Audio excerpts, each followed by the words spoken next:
Paracast, the gold standard of paranormal radio. And now, here's Gene Steinberg. So just think about this, ladies and gentlemen. It wasn't too long ago that we had that interview with Joshua P. Warren where Chris loses his Skype network connection, and for the last two segments of the show, we had to do it with a landline. We had to be on a landline, and that was adding insult to injury, okay? It's a peer-to-peer communications product. You can talk from PC to PC, Mac, Windows, whatever, free of charge. If you want to use regular phones, you pay a small fee. They've got hundreds of millions of users. Now, unfortunately, when you're doing things like we do, which is trying to do group conversations, sometimes Skype is flaky. So, guess what happened this week? Microsoft is going to pay $8.5 billion to buy Skype. And if you thought Skype was bad before, what do you think, Chris? Oh boy, it's not going to be free for much longer. I think they'll have to make it free. They have to keep it free. The question is not how they're going to monetize it. The question is, will all the people from Skype, all the major developers and executives, leave the company? That's what we have to worry about. Yeah. Well, it's too big to fail right now. There's quite a number of people now that are switching over to Skype, and it is very convenient. And boy, it's a lot cheaper calling around the world on Skype than it is the regular AT&T lines. The problem, though, is that maybe out of a couple 100 million people who use Skype, maybe 8 million pay for the service, use the service they provide for incoming and outgoing telephone calls. This sounds almost like we're doing the technology show, but we're thinking here it's really a paranormal thing because we've had through the years periodic problems with certain guests and Skype. But I never had that problem on my tech show. Richard Sauter springs to mind. Yeah, but that was because he had his cell phone too close to his computer. It was a truly paranormal interview. Oh, I'll tell you about it. As they say, they didn't take him too nicely. Also, our guest last week, Grant Cameron, has gotten some abuse in the forums, as you've noticed. Yes, I've been rapidly playing catch-up, and, well, what can you say? You know, we do get interesting guests on the show. Guests like Grant have been working in the trenches for years and years, have a lot of information to present. And you have to be patient, and, we can't be diving in and interrupting him every 2 or 3 sentences to get clarification on things when he's rattling off all this just fascinating stuff. So let him go with it. And then, had some fun getting clarification on certain points. And I think all in all, it went well. Grant, he's pretty enthusiastic, so it's kind of hard to keep the bridle on him. Well, the only question I guess we'd have is whether he takes some of his sources a little too seriously. Yes, well, that's a whole other issue. Right, we can go into that. And, of course, we know those people with the birdie names. And I don't want to say anything insulting about bird plus another word, but you wonder if you can believe those people, like our Rick Doty or Robert Collins, who was on the Paracast at one time early on. And he was particularly upset with us. Well, I have to go revisit that episode. Oh, boy, it's way back in 2006. We also tried to interview Rick Doty. Now, Rick Doty, as people understand, is a former military guy who went to work, I think, as a police officer and is supposedly implicated in engaging in UFO-related disinformation. And the one time I talked with him, he was busy insulting Robert Collins, his supposed friend, saying that Collins published this book that he contributed material for, but he was not the co-author and didn't agree with everything that was in the book. So what can you say? It's a tough game out there. Speaking of tough games, you were out in the field this past week in New Mexico. Tell us about it. Yeah, I had a really very, very interesting, arduous 9-day trip that took me all crisscrossing the south end of the geologic San Luis Valley, where it, where you have your border with Colorado and New Mexico, and then the valley kind of comes to a point down around the Taos area and the Rio Grande River Gorge.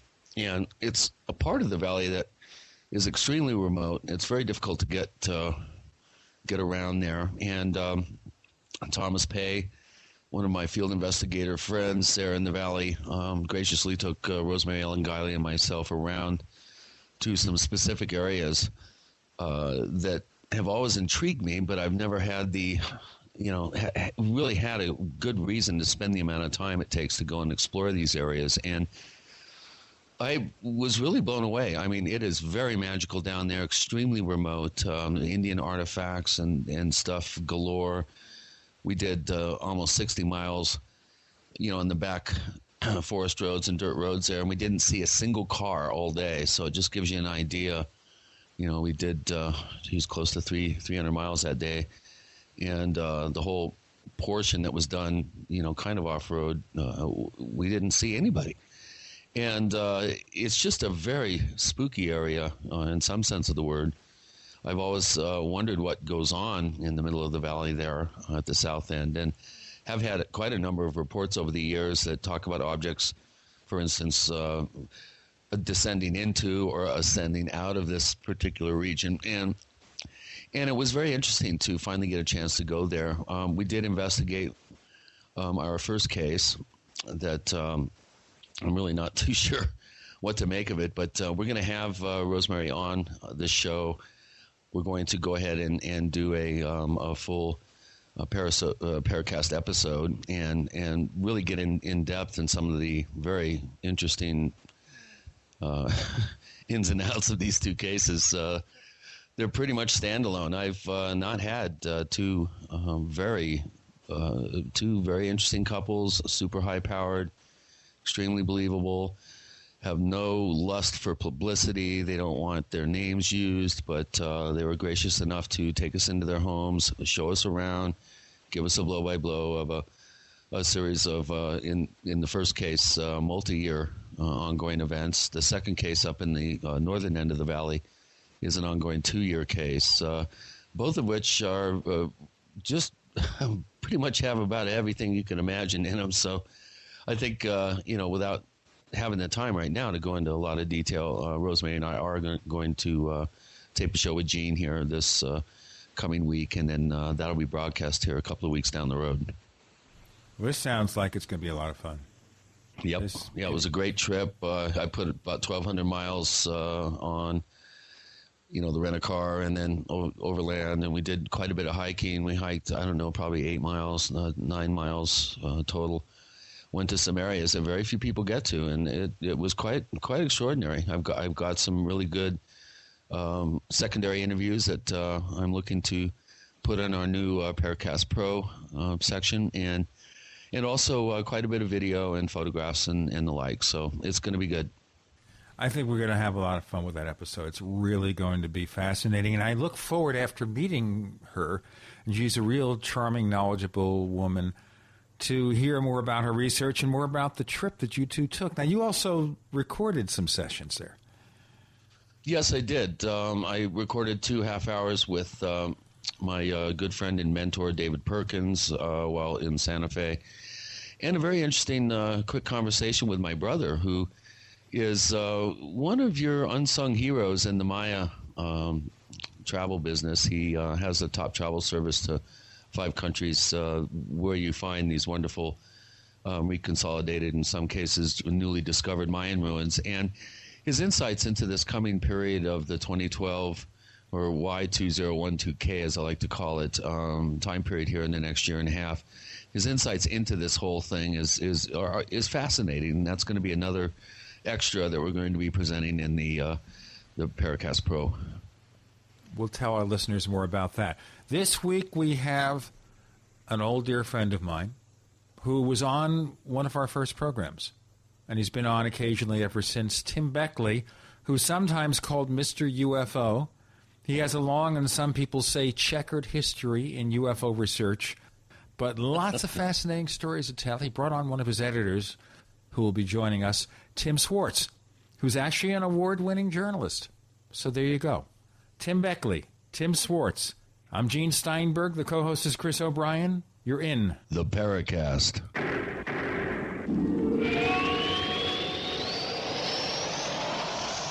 Are you ready to order the official Paracast t-shirt? You asked, we answered. We're now taking orders for the official Paracast t-shirt. It comes in white, 100% cotton. The front of it features the same logo that we have on our community forums. On the back it says, separating signal from noise. To order the official Paracast t-shirt, here's all you have to do. Visit our new online store at store.theparacast.com. One more time, that's store.theparacast.com. You can use a major credit card to place your order for the official Paracast t-shirt. Hey neighbors, we have one more thing to talk about, and that's more merchandise at the official Paracast store. We have hats, we have jackets, we even have a flip video camcorder customized with the Paracast logo at the official Paracast store. It's all now available at the official Paracast store, store.theparacast.com.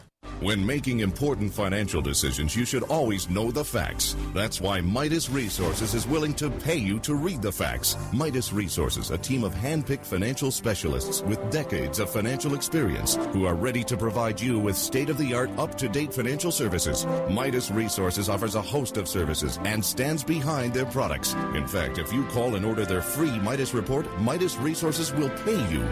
This detailed report will provide you with financial history on the safest and most profitable areas to invest in. If you read the report, Midas Resources will send you a free Walking Liberty silver $50. So what are you waiting for? Get the facts and call Midas Resources toll free at 888-292-2709. That's 888-292-2709. And remember, if you read the Midas report, you'll receive a free Walking Liberty silver $50.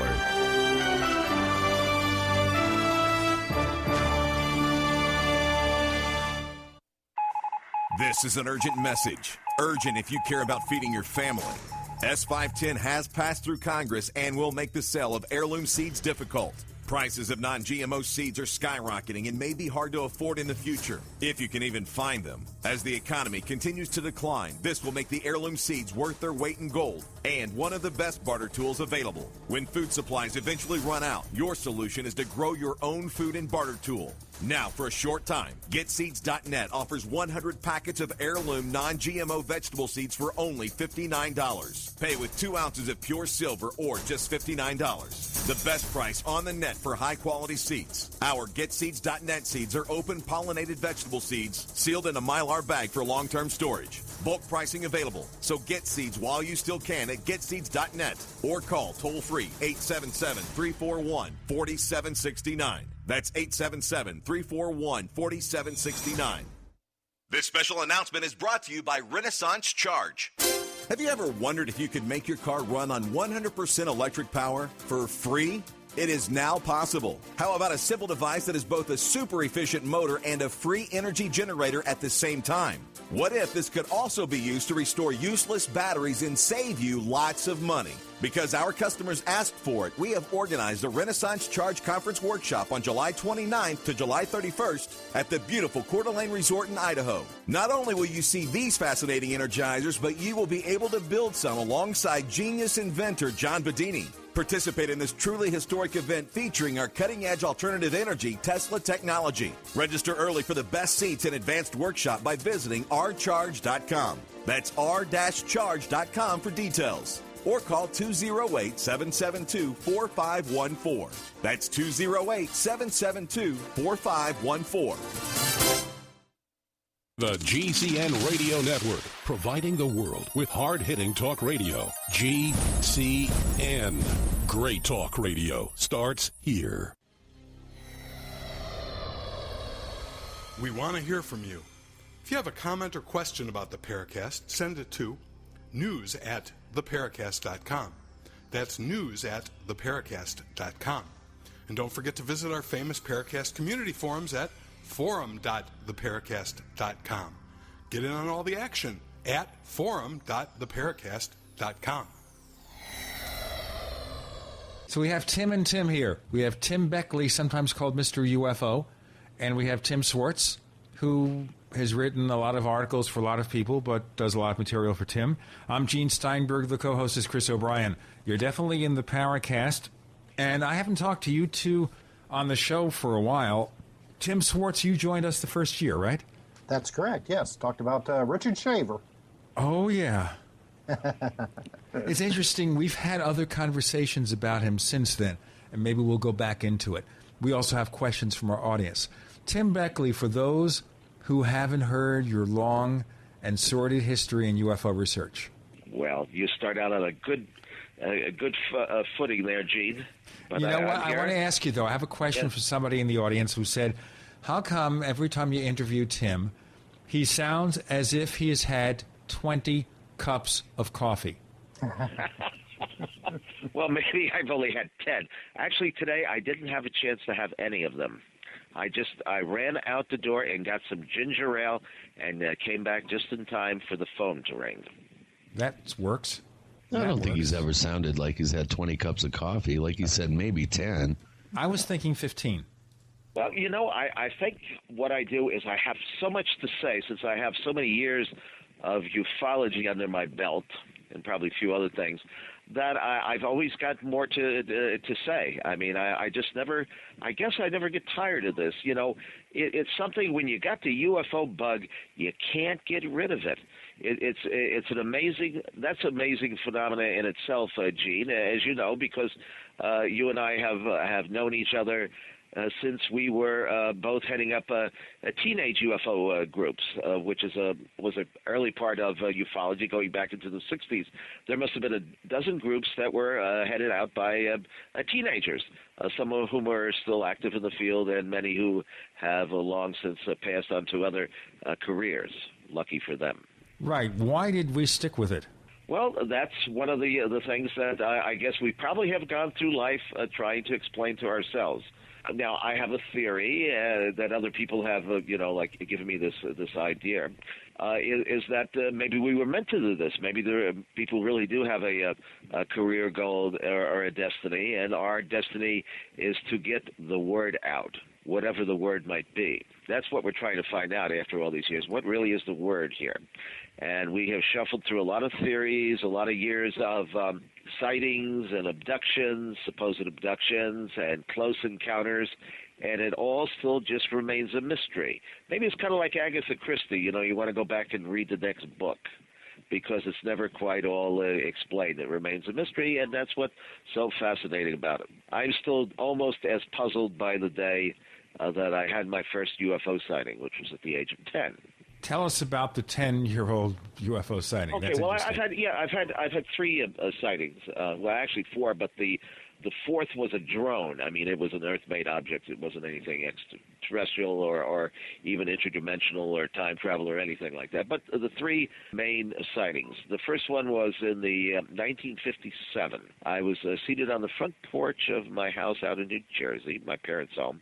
And there had been a lot of UFO sightings. You know, 1957 was one of the key UFO flap years, mainly in the southwest, the sightings in Loveland, Texas. I think that was around that time. Anyway, there were a lot of sightings, big flaps going on. And flying saucers, that's what they were called then. I don't think that the term UFO was actually in vogue.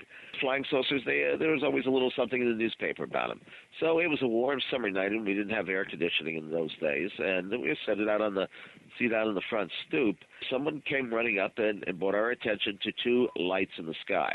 One was directly over an abandoned factory building across the street, Lefkowitz Leather. And the other one hovered directly over the home that I resided in. Now, isn't that kind of interesting, right?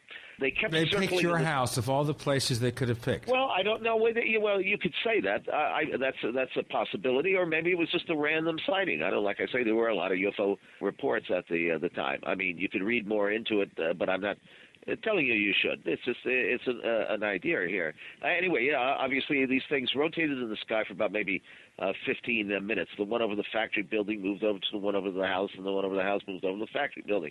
Then one across the street, it looked like someone had pulled the light switch, and it just disappeared. The other one stood up there for a while. Finally, we went into the house after it cooled off. And the next day or the following day after that, there was a little item in the newspaper that others had seen this thing in the sky, these objects in the sky. But the authorities were saying that there was nothing more unusual about it, that it was weather balloons. Well, I knew even at the age of 10, Gene, that this was something that seemed to be under intelligent control. I didn't see any landing gear, no Martians waved at me, Orthon did not make a contact or anything like that. Now, I want to ask you a very important question here, which is because obviously when somebody sees something as a child, you're 10 years old. And now you're a few decades past that. Geez, yes. And you've told the story 1,000 times. I Did have. you It set never it changes. down? Yes. Well, it's what happened. It's not a dramatic sighting, but this is what I recall. And so since I have, you're right. I mean, your memory can play tricks on you. Considering even the abduction phenomenon, hypnosis, and all this thing, we can make ourselves. But I've told the story so many times that it hasn't changed. So I still remember. I remember it. I remember it. So that was sighting number one. I wrote a letter to the newspaper. I think it was the Home News at the time, and I started getting calls from people who had other sightings. And I was taking out books out of the library, like Edward Ruppelt's report on UFOs and Major Donald Keyhoe's Flying Saucers Confidential. I think that was the book cover edition of one of his early titles there, and the first UFO magazine I bought, it was the first one published. It was called Mysteries of Space or something like that, 1950, I don't know, 6, 7, whatever. I consumed anything that I could find on the subject. Why the pull of this? Again, I guess it goes back to that original sighting, but there was other paranormal things that had happened in the house. There was lights going on and off and doors opening and closing, not anything related to the UFOs. At least they didn't realize it at that time. Now I think there could be a possible connection. So that was the first sighting. I also had an experience in Warminster, England, back in the early 1980s. I was invited over to England by my friend, the late Earl of Clancarty, Brinsley Laporte Trench, to speak to the unofficial UFO group that was part of the House of Lords that Brinsley had started. Now, he's another story here because he wrote books about ancient astronauts. Yes, he did the first one, The Sky People. Not the first one, because Desmond Leslie wrote the opening section of Flying Saucers Have Landed. So you have to consider here that Flying Saucers Have Landed by Desmond Leslie, also someone from Great Britain, was the opening part of the book that George Adamski was famous for because it was all about his contact. But we forget the larger portion of the book, or the most interesting part of the book, was this early information that maybe E.T. had visited us in ancient times. Right. And he was a pioneer. Okay, Sure. Trench was also the first, or maybe second, editor of the British Flying Saucer Review. All right. We'll talk about that in a moment. We got more to talk about. We have Tim Beckley, sometimes called Mr. UFO, and we have Tim Swartz. The co-host is Chris O'Brien. I'm Gene Steinberg. You're in the Paracast.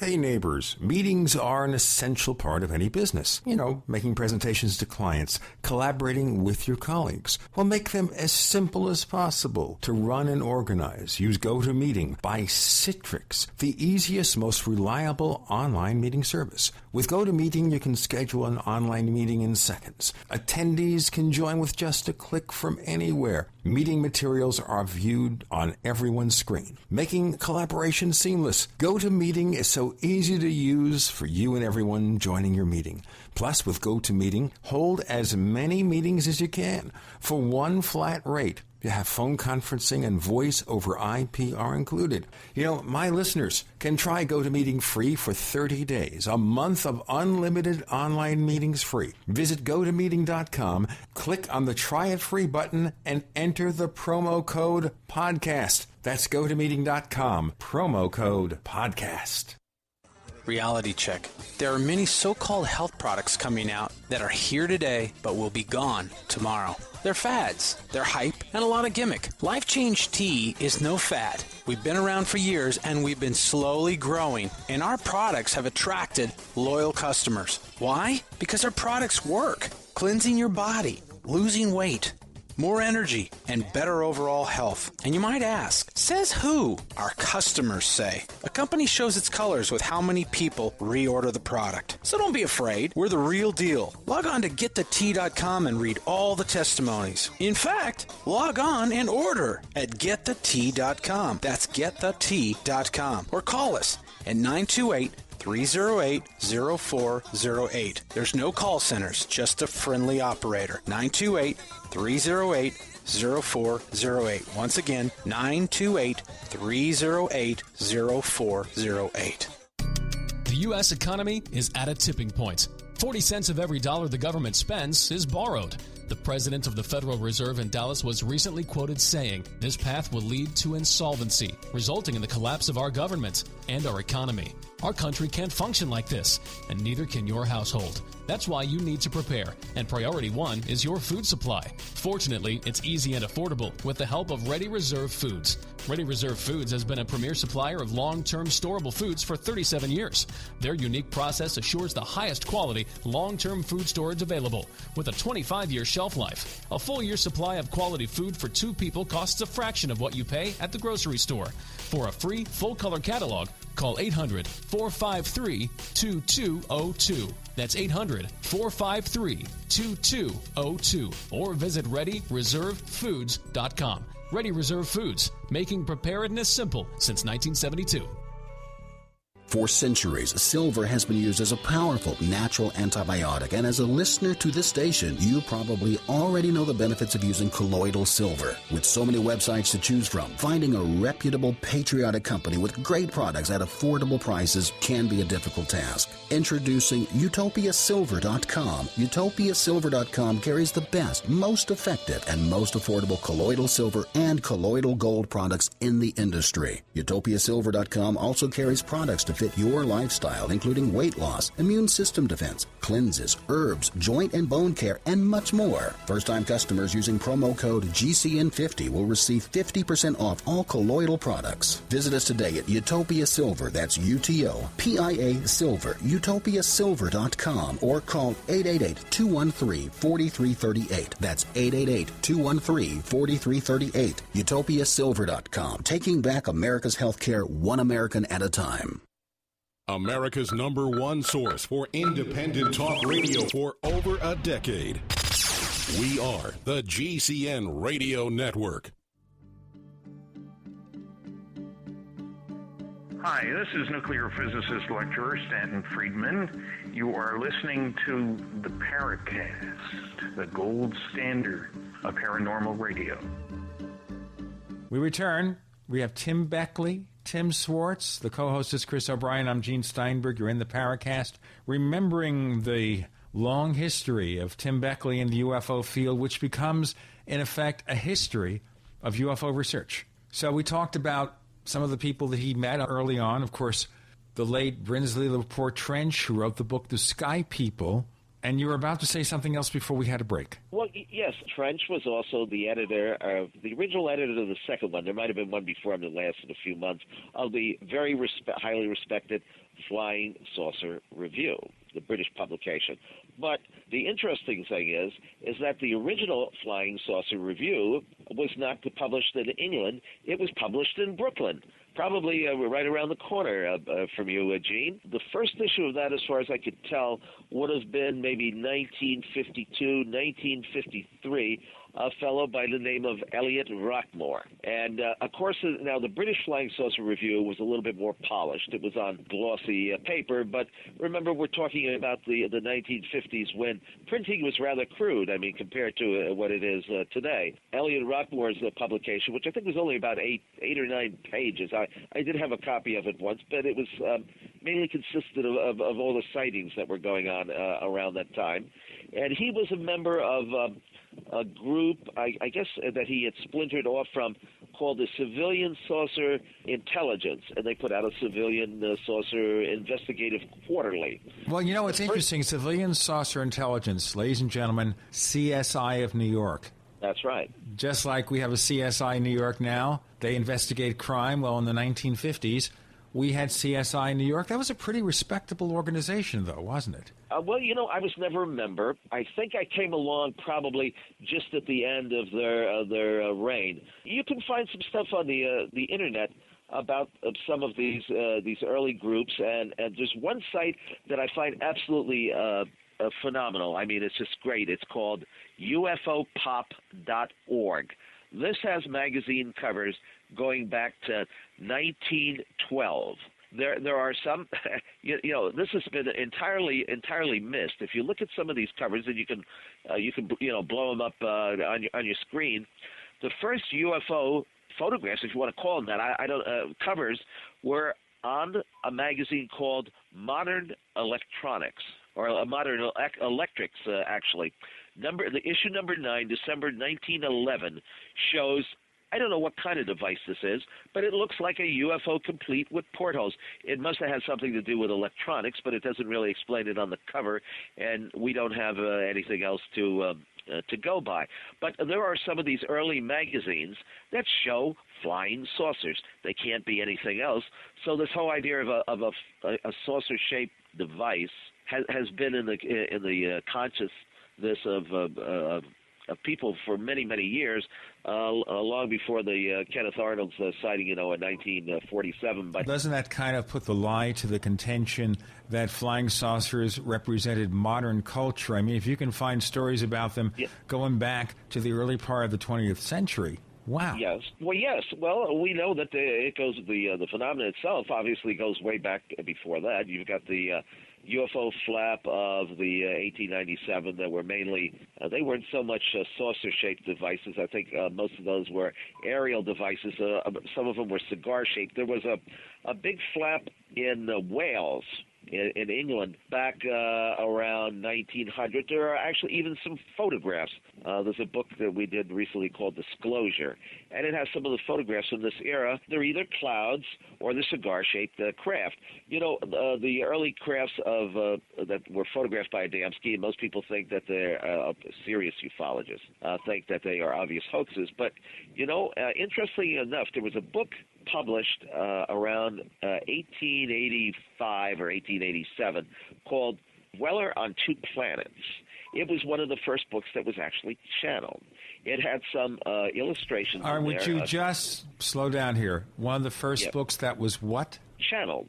Okay, explain to our listeners, that's where someone gets a communication or hears or feels?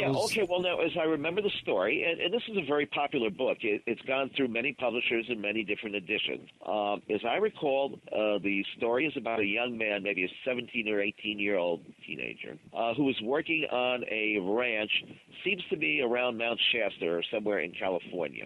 While he was out checking on the cattle, he had an experience where he had seen something strange in the sky. He went into trance, I think, right while he was on his horse there at one time, and started receiving messages from different beings. I don't know whether he actually claimed that they were from outer space. It seems to me they might have been Tibetan, but it's many years since I've actually read the book. But there were some fascinating drawings that he did in the book of aerial objects, some of them actually submerging into bodies of water, into the ocean and so forth. They look identical to the craft that were photographed, later supposedly photographed, in the early 1950s by Professor, and I use that in quotes, George Adamski in California. Okay, can we assume then that maybe Adamski was aware of this? Yes, with that, that's one of the possibilities, that he was aware of it, or it is a possibility also that Adamski took some photographs. In fact, I do believe this before his career started. Of course, now he was interested in all of this Tibetan philosophy and the New Age stuff back as far as the 1930s, 1935. We recently reprinted his science fiction work that he wrote around 1947, prior to his contact with the Orthon and the Space Brotherhood, in which he talks about being taken to other planets. This was a science fiction book. People say, well, he just rewrote this book and made it the book that he co-authored with Desmond Leslie. It's not the same. I mean, I haven't read every page of Pioneers in Space because it's 400 pages, and Adamski was not the world's greatest writer. In fact, all of his books, outside of maybe Pioneers of Space, were ghostwritten. But we found a newspaper clipping from Let me just ask you a question before we go on. Okay. Yes. All the books were ghost-written, you say. Do you know who wrote the books? Oh, yes. One person or many? Yes. Charlotte Blob wrote one, Ghost wrote one, and Clara John. My associate for many years, it was a gentleman by the name of Harold Sultan. In fact, we shared many a good time together. He was headquartered down in Washington, D.C., and whenever any of the contactees or the UFO researchers, for that fact, came through town, because they lectured widely, you know, people think, oh, they made a lot of money. Well, they didn't make money. You know, Dan Fry would get on a Greyhound in Albuquerque somewhere and head, east, and after 6 months he'd hit maybe, 25 different towns or something, stayed for free at people's homes, charged 50 cents in those days for a lecture, and then would return to Albuquerque after telling the story all over the country to people who would fill up small halls of 100, 200, 300 people. Anyway, Clara John and Harold ran a little listening post. It was a very exciting newsletter that ran about 6 or 8 pages. It was put out whenever there was important news. And for a long time, Washington, D.C. was kind of the hub of the UFO field. I mean, there was so much activity going on around there as far as sightings. Many of them actually made by government, workers, not necessarily higher ups, but government workers. In fact, I just visited recently out in Tucson with Paul Dickey. Well, now, I had met Mr. Paul Dickey back in the 1960s because he had many, many sightings over the Washington, D.C. area, and not just witnessed by himself, but by others as well. In fact, one of the sightings that was made from a government building included, I think, about 7 witnesses besides him, made the front page of the Washington Post. Most people have forgotten about it, but that's part of the Washington, D.C. UFO story. So the little listening post was the place that people stopped, and Harold, my friend Harold, got to know Adamski and Wayne Aho and all these people on a personal basis. All the various people who were contactees, part of the contactee movement of the 50s there were other and the 60s. Tim, got to do the break. We have Tim Beckley, Mr. UFO, Tim Swartz. The co-host is Chris O'Brien. I'm Gene Steinberg. You're in the Paracast.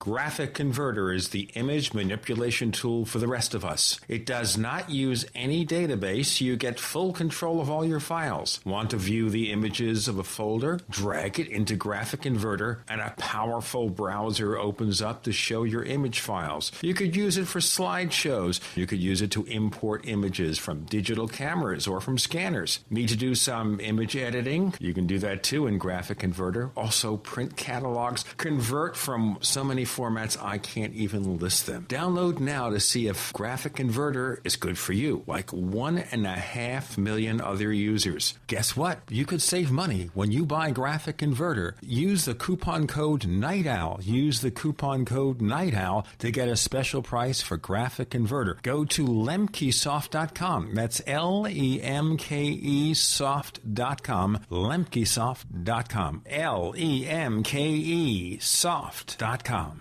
Spring and a new growing season are here. Plan a healthy garden easy and fast with OrganicaSeed.com. Easy because OrganicaSeed.com offers one of the largest online selections of organic, heirloom, non-hybrid, and untreated seeds, as well as tobacco and cotton seeds at low prices. Go to OrganicaSeed.com, spelled ORGANICA, seed.com. OrganicaSeed.com. Remember, Organica Seed is healthy seed. Hi, this is Ted Anderson. Have you ever wondered why banks, stockbrokers, investment advisors won't talk about gold IRAs? They've been available since 1986, yet the financial industry won't recognize the value of gold for your retirement. Gold has outperformed paper investments, yet no word about IRAs. If you would like to have gold for your retirement, call 800-686-2237. Don't get left behind by rising inflation and low returns. Call 800-686-2237. Secure your future and call 1-800-686-2237. Never buy home canning jar lids again. No kidding. When you buy Tadler reusable canning lids once, you'll never buy canning lids ever again. Safely store emergency preparedness foods for years. Traditional metal lids are single-use throwaways containing BPA. But Tadler reusable canning lids are guaranteed to last a lifetime when used as designed for home canning. Tadler lids are made with a USDA and FDA-approved food-grade plastic, safe for direct food contact, and contain no BPA. Tadler lids are dishwasher safe, usable with standard pressure or water bath canning, eliminate food spoilage from acid corrosion, fit standard mason jars, are indefinitely reusable, and are proudly made in the USA. Place orders at reusablecanninglids.com or call 1-877-747-2793. 877-747-2793. Call 877-747-2793 or go to reusablecanninglids.com. That's reusablecanninglids.com for Tadler reusable canning lids, the original since 1976. Will I have garlic breath after I take Ali-C? We get that question all the time about the world's best garlic extract, Ali-C. And the answer is, Ali-C contains stabilized allicin, nature's antimicrobial agent, and the active ingredient in crushed garlic, but will not give you garlic breath. Scientifically proven in double-blind studies, using low doses of allicin greatly reduces the number, severity, and duration of common colds. Our powerful Ali-C contains 300 milligrams of stabilized allicin. Just one tablet of Ali-C is equivalent to 40 garlic cloves. It's effective against asthma, MRSA, bacterial, fungal, and viral infections, and helps lower high blood pressure and high cholesterol. Plus, it's a natural mosquito repellent. Boost resistance to infection with nature's best garlic extract, Ali-C. For more information and to order Ali-C, call 877-888-7126 or go to garlichealthproducts.com. That's 877-888-7126 or garlichealthproducts.com. Fight back with Ali-C. Are you tired of searching for great talk radio? Something more important. Search no more. We are the GCN Radio Network.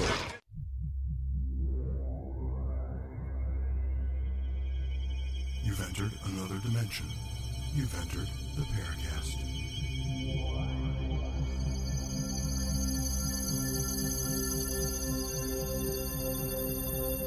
We return with Tim Beckley, Tim Swartz on the Paracast with Gene and Chris, exploring Tim's long and sometimes rather shaky history as a UFO researcher, going back to the early years.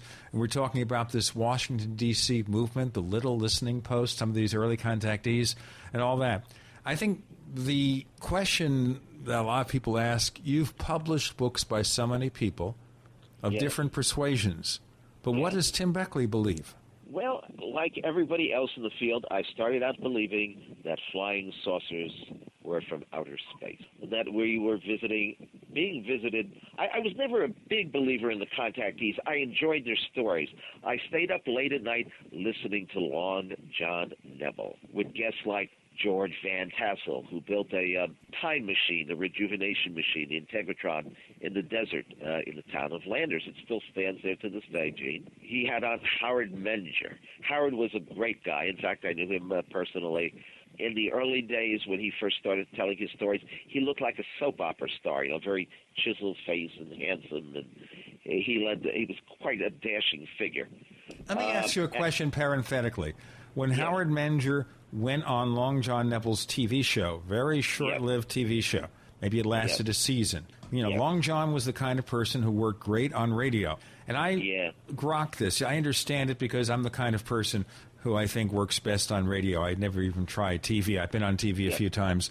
And you and I, Tim, we have the face for radio. Okay, so he gets this interview. Okay, I'm letting that sit there. He gets this interview. He does this interview with Menger. Menger kind of begins to recant the case. Well, maybe he was the victim of government disinformation, something like that. Now, he said the same thing to Jim Moseley and me in the 60s. We had lunch with him, and he was telling me the same story. You know what? Maybe I was just part of some kind of government experiment. Well, what do you think? Yeah, let me tell the story because, like I said, I knew Howard. In fact, he had retired. If you remember, he was a sign painter, and he lived in High Bridge, New Jersey. Supposedly, these craft were landing in his apple orchard behind his house. Humanoid beings, the Space Brother types, were coming out of the craft and walking around at night, and Howard was seen going into the field and perhaps having a conversation with these beings. It could never actually be substantiated to a large degree. It was, whether you were a believer or one of the faithful, or there were people that were skeptical. But, I had the opportunity to talk to independent people, some people who did not even know Menger, who had sightings on the property. They had seen craft land. They had followed these beings into the thickets and the trees and the wooded areas and all. They had seen the craft. So there was something going on there for a long time. Now, I think it got to the point in Howard's life where he was being pestered, especially back in those days. Well, people contact you on the internet now, but most people don't give out their phone number. And I certainly, for one, have never given out my address because I've had threats on my life, not from the Men in Black, but from deranged fans. I mean, some of these people, obviously, who follow the subject are not fully arranged upstairs. But anyway, there did seem to be something strange going on at Howard's. So I think he got to the point where he was being pestered so much that he couldn't go on with his daily life. Also, he had children and a wife and so forth, and it's maybe a little bit embarrassing to go to high school, right? And everybody knows that your father is a UFO contactee. That's kind of, out there, right? So he did back off for a while. But then years later, he made a return to the field. He didn't make a big splash. Most of the magazines, I just didn't cover his return, but he did show up at a couple of conferences that we gave. We organized fairly big events out there in Phoenix. You attended a couple of them. They drew huge crowds of 500 or 600, which for a UFO weekend is certainly a very large crowd. And he went back to telling the original story. So what was his excuse? What was his reason to recant? Did he say it was because of the family? He never really said, but he did have some experiences, he claims, with the Men in Black. He was visited a couple of times by the FBI. So I don't think he ever really explained it, but then he didn't really have to. I don't think he ever said everything that he did was something that was set up by the government. Howard liked to talk. He liked to tell a great yarn. No doubt about that. In fact, I wrote a very lengthy 40-page article for UFO magazine. They wanted me to write it. I spent a lot of time researching it. They never published it because they wanted to publish 40 pages on Emma Wood instead. So the article is out there. We don't want to talk about Emma Wood, okay. No, I certainly don't, and it's a big waste of time anyway. But anyway, I think Howard had something going for him, as well as some of these other early experiencers, save perhaps the Mystic Barber. I don't ever believe any of this. Oh, boy. Wait a minute here. Now, the Mystic Barber, I met him a couple of times. Andy Sinatra. Claiming to be some kind of distant cousin to the other Sinatra. That's correct, and he was a tonsorial artist, a barber, of course. See, nowadays, though, you see it's a hairstylist. In those days, you were just a barber. You get $2 for a haircut, you're a barber. Now, you can get $10 for a haircut if you're a barber, but if you say, I'm a hairstylist, it's $500. That's right.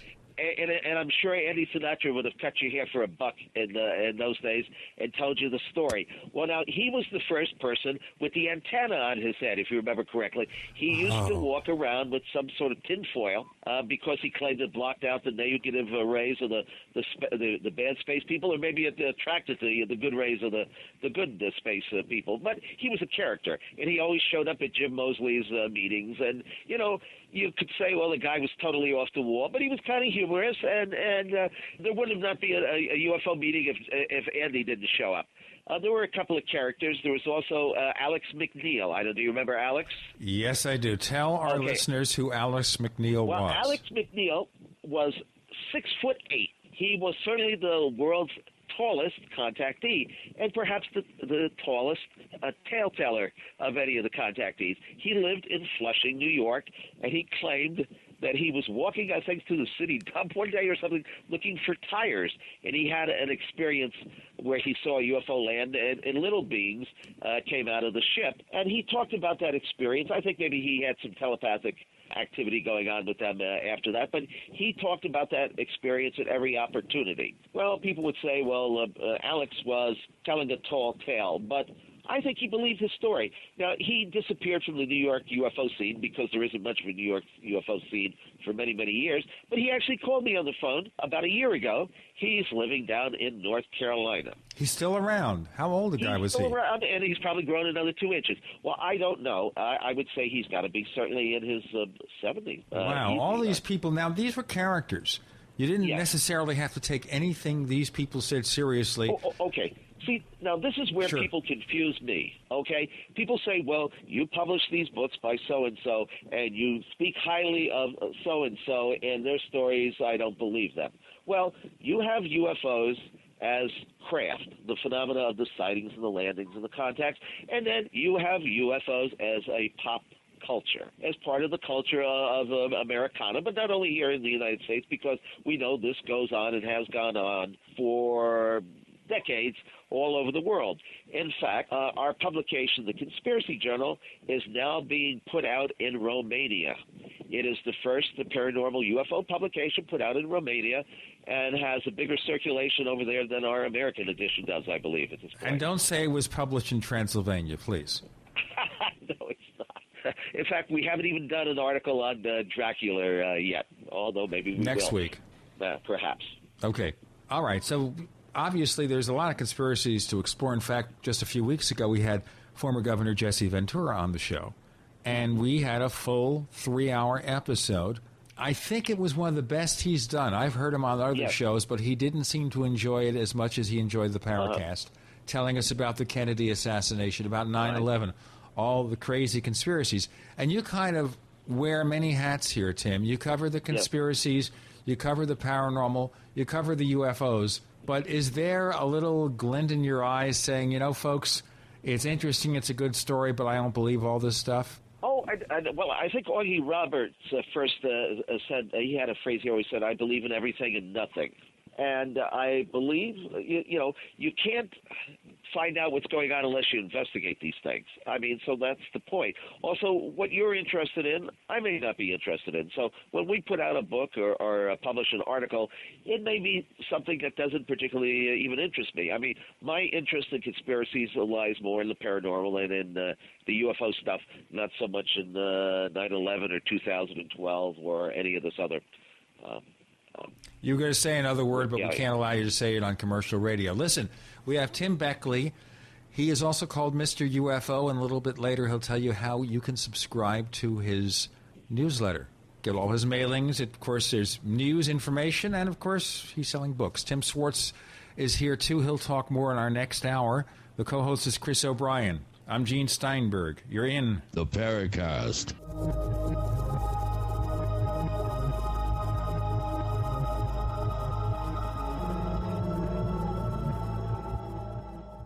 Hi, this is Ted Anderson. If you'd like to listen to GCN programs on the go, I have great news. GCN has created a Droid and iPhone application, and it's free. Just as easy as going to GCNlive.com, click on the banner, and download. Before you know it, you'll be listening to your favorite hard-hitting GCN shows, live or on demand, right on your Droid or iPhone, 24/7 and on the go. So download the Droid and iPhone app free by clicking on the banner at GCNlive.com. Thanks again for listening to GCNlive.com. Again, that's GCNlive.com. Hi, this is Ted Anderson. Have you ever wondered why banks, stockbrokers, investment advisors won't talk about gold IRAs? They've been available since 1986, yet the financial industry won't recognize the value of gold for your retirement. Gold has outperformed paper investments, yet no word about IRAs. If you would like to have gold for your retirement, call 800-686-2237. Don't get left behind by rising inflation and low returns. Call 800-686-2237. Secure your future and call 1-800-686-2237.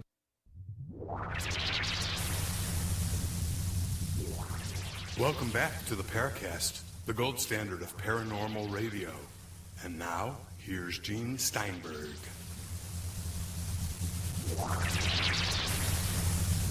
It's interesting, ladies and gentlemen, that when Chris said the Paracast, I don't know if you heard it, but this very loud motorcycle passed us by at our studio. There you go. Chris O'Brien's the co-host. I'm Gene Steinberg. You're back with the Paracast with Tim Beckley, Mr. UFO, and Tim Swartz. Tim number 2, or the other Tim. Welcome back to the show. It's been, 5 years since we had you on before. Tell our listeners how you got into this. Why are you writing stuff about the strange, the unknown? Oh, my goodness. Well, like a lot of other people, like yourself, Gene, and Mr. Beckley, I got into this when I was a kid, though actually I was drug into it, kicking and screaming. When I was a kid, I had no interest in UFOs, the paranormal, or anything like that. Living in Indianapolis, Indiana, I was interested in race cars. That's Indianapolis 500. That's what I was into. Well, this probably took place in the middle 1960s. There was a small UFO flap going on in the United States. Our classroom assignments, I think I was around in third grade, was we were each given a newspaper headline, and we were to do a stand-up report on it. Naturally, as luck would have it, or fate intervened, however you want to say it, I got a story about flying saucers. And so, I did my report, presented it in front of the class. From that day on, I was the flying saucer guy. I was the guy who believed in Martians and, little green men and all that. You know how kids are. They're always trying to find something on you. So I was the flying saucer guy. Here comes Tim. He believes in flying saucers. But the funny thing about it was that as they would make fun of me to my face later on, when nobody else was around, people would come to me. Kids would come to me and say, well, my family and I, we saw this strange light in the sky. And that's what started piquing my interest in this phenomena, is that people would joke about it and, flying saucers, little green men. And then they would turn around when nobody else was around and say, well, I saw such and such. I saw a UFO. And that's how it started for me. The personal reports from people that really got my interest and what really got me going. And in fact, that's where I've kind of specialized over the years, is doing or finding these people who have had these experiences but don't want to talk about it. You're not going to read about them in the newspaper or see them on the 6 o'clock news, but they want somebody to talk to talk to them about. They want a validation that the experience that they had was real, that they're not crazy or seeing things or something like that. And a lot of times their relatives, these people's relatives will contact me and say, I have a brother-in-law who had an unusual experience, and he's got nobody to talk to. Would you talk to him? And that's where it's gone from there. Not so much, the nuts and bolts aspect of the phenomena, but more the personal experiences. And like I said, especially the personal experiences of people who don't want to talk about it. I would say that probably out of all of the UFO reports that we hear about in the media or on the internet, that's probably like 5%, maybe less, of all the actual UFO and then the subsequent sideline experiences that also go along with the phenomena. You'll never hear about those parts of it. You'll never hear those reports because these people don't want to talk about it. They're afraid to talk about it. What you're describing, Tim, sounds like the whole first phase of modern ufology was basically, a grassroots kind of network of people hearing about sightings and finding out that there are people out there that are interested enough and non-judgmental enough to go ahead and refer their friends or their relatives to a person like yourself or Tim or Gene. How do you think the internet is changing that today? I see major changes myself. Is this a change for the better, or do we have to deal with even more noise within the signal? Well, certainly the internet has introduced a lot of, as you say, noise to there's a lot of static. The water has been muddied quite a bit. Before the internet, most of the way that people communicated was, either by letters, writing back and forth to each other, or UFO magazines, which there's not too many of those anymore. And a lot of times, I would say that the internet has really introduced the easy hoaxer, so to speak, because a lot of people can introduce UFO videos or photographs or stories anonymously without a shred of truth or verification. I mean, as you well know, it's so easy nowadays to Photoshop a UFO image. Yeah, UFO photos and videos have become almost worthless. I mean, and videos as well. You know, it used to be, you know, if you have a good UFO film, you know, back when people still had Super 8mm cameras, you know, you could tell the difference between somebody hanging a frisbee on a string in front of a camera. Oh, let's not bring Gray Barker into this stuff. Go ahead. and something that's really actually, you know, up in the sky.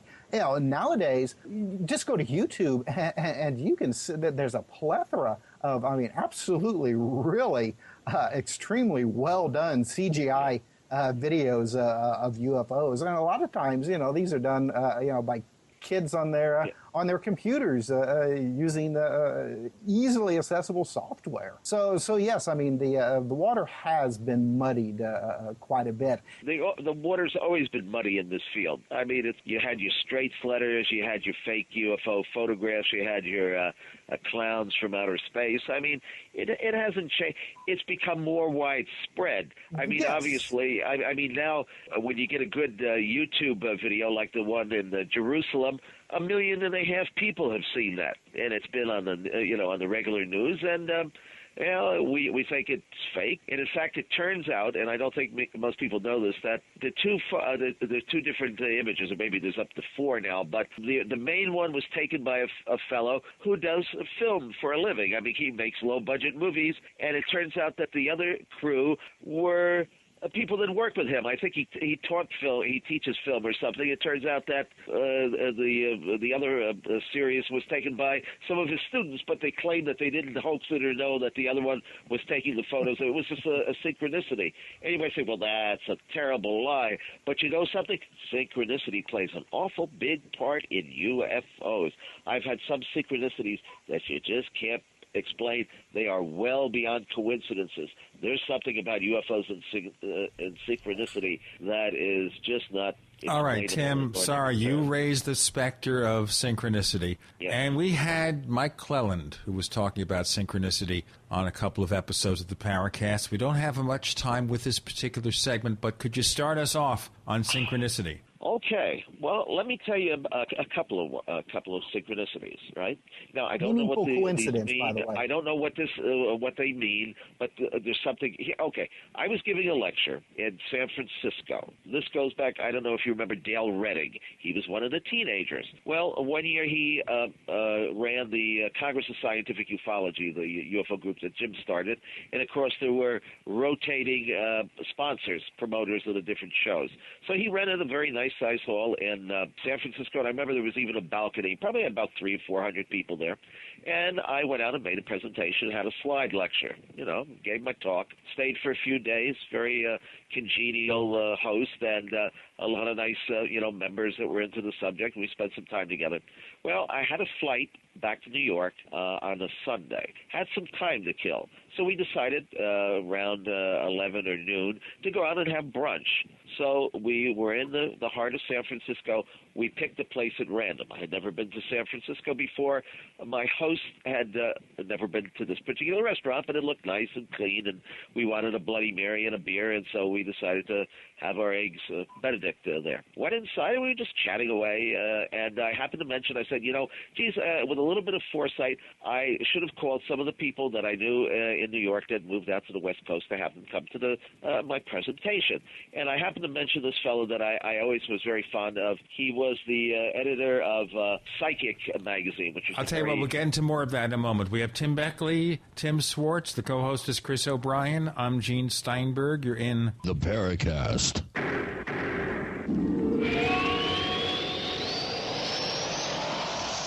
Have you been sitting on a few great domain name ideas but haven't locked them in for yourself? Good. Now you can buy them through the #1 domain name registrar, Namecheap.com, as voted by the top tech blog Lifehacker. Just like the name says, you can buy domains cheap, as low as $2.99, and every new domain comes with WhoisGuard, our special privacy service, free for the first year. Now that you know, it's time to grab those domain names before someone else does. Namecheap.com. Go now. Namecheap.com. Fate magazine provides true reports of the strange and unknown. Keep up with the latest on angels and miracles, psychic phenomena, ghosts, UFOs, life after death, and much, much more. To receive your free issue of Fate magazine, call now at 1-800-728-2730 or visit their website at www.fatemag.com.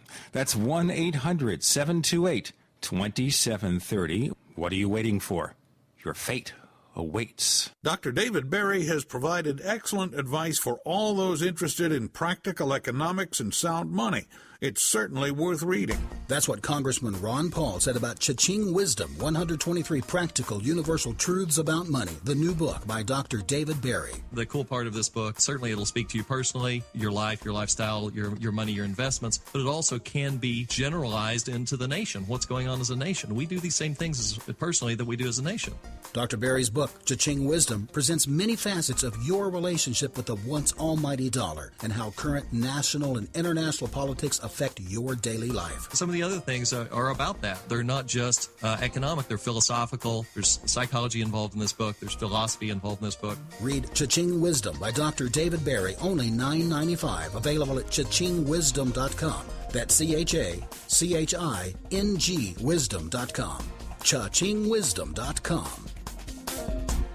Gold. It's like nothing else on Earth. From the Romans through the Renaissance, from the Industrial Age to the Space Age, gold has weathered the test of time. For 6,000 years, gold has remained the ultimate store of wealth. According to the World Gold Council and the U.S. Mint, demand is at an all-time high. The stage is being set for the reemergence of gold as the common-sense alternative to a fiat paper currency that gets weaker every day. Midas Resources is proud to offer the hard-hitting report that arms you with the truth you need to protect you and your family from the Fed's plans for your hard-earned money. Don't gamble with your future. Call Midas Resources today and ask for your free copy of As Good as Gold. Call 1-800-686-2237 for the report the Fed hopes you'll never see. As Good as Gold can be yours by calling 800-686-2237. If you have ever thought about owning gold, you must read this report. Call Midas today at 800-686-2237.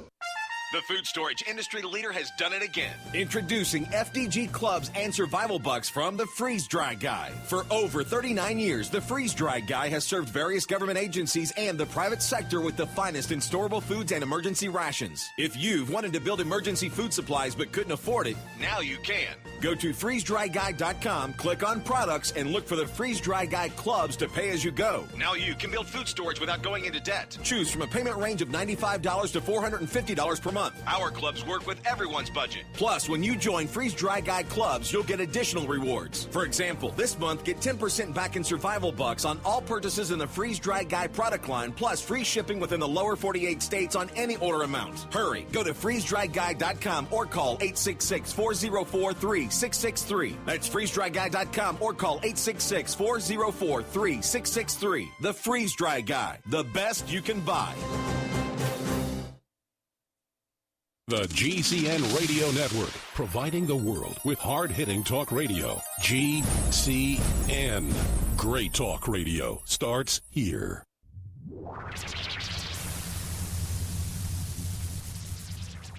We want to hear from you. If you have a comment or question about the Paracast, send it to news@theparacast.com. That's news@theparacast.com. And if you want to catch up on past episodes, we have hundreds of shows for you to download direct from theparacast.com. That's theparacast.com. Or check us out on iTunes.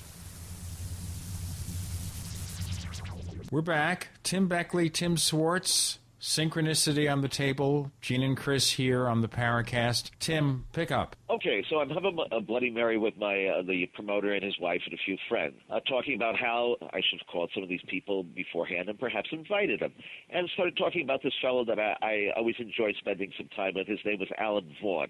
He had moved from New York, where he was a full-time psychic, and he lectured for our School of Occult Arts and Sciences. I said I should have given him a call, but I forgot to, and I don't know where he's living. I know he's in San Francisco editing this very prestigious magazine. 5 minutes later, this fellow walks through the door with his little dog on a leash, looks around, and I look at him, and I said, "Are you Alan Vaughn?" And he said, yes. Are you Tim Beckley? And I said, yes, I am. I mean, what is the chance that when San Francisco got 1,800,000 people, he had never been in this restaurant before. He came and sat down with us, and we had a good laugh about it. And I said, well, Alan, what are you working on these days? He says, I'm working on a book on synchronicity, and I guess this is going to be in the book. So if you could find his little paperback book, he's long since deceased, and you look for Case 17, you'll find this little episode about meeting this gentleman in the heart of San Francisco, totally unaware that I was in town and that he lived in the vicinity. How do you explain that? What does it mean? I don't know.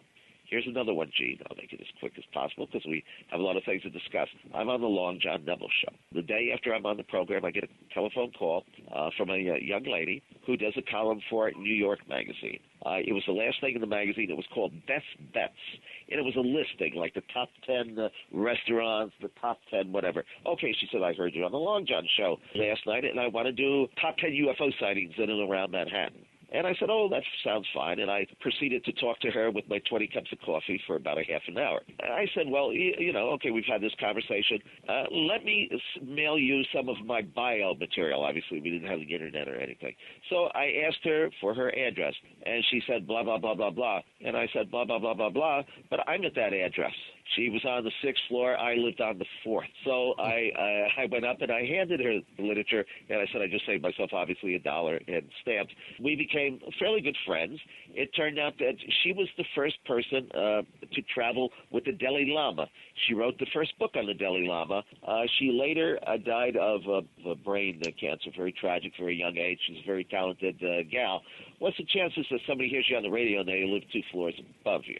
Her story goes on to move ahead 2 decades, but it's long and detailed, but you kind of get the message here. There's something about synchronicity and UFOs, and I've talked to other people in the field, and they seem to have the same pattern, but not as many and not as far-fetched as the ones that I have. In fact, when I write my life story, that's going to be one of the chapters in the book because there's something strange going on there. But I wish I could pick the lottery number or the right slot machine or something that would happen. But you know what it proves, if nothing else, is that there is an intelligence to the universe. I don't believe necessarily in God and the guy sitting on the throne. Or I'm not a very religious person at all. But there's something out there that tells us that some pattern to what's going on. You don't think it's just coincidence? You think there's a purpose? Come on. Is that coincidence? And I mean, I've just told you 2 stories. I could tell you a dozen. I mean, a dozen that is just like, we're not just talking about running into somebody in the street or the telephone rings and you haven't heard from that person. No, it's beyond coincidence. If you want to find out a little bit more about this, there was a gentleman who talked to dolphins. His name was Dr. John C. Lilly. He wrote about synchronicity. He believed that there was actually an intelligence that existed outside of our own, invisible to the human eye. You know, we all have some theories about this, Gene, whatever you want to call it. He gave it a name, but he thought they were trying to prove their existence by creating these synchronicities in our lives. That was the way to show that there was some other intelligence outside of our own. I mean, he didn't look at it in a religious sense. He saw it as an invisible intelligence that was kind of like fooling with us. You know, I kind of go along with that, except he was doing ketamine and I'm not, but that's okay. Okay. Yeah. Vitamin K. Yeah.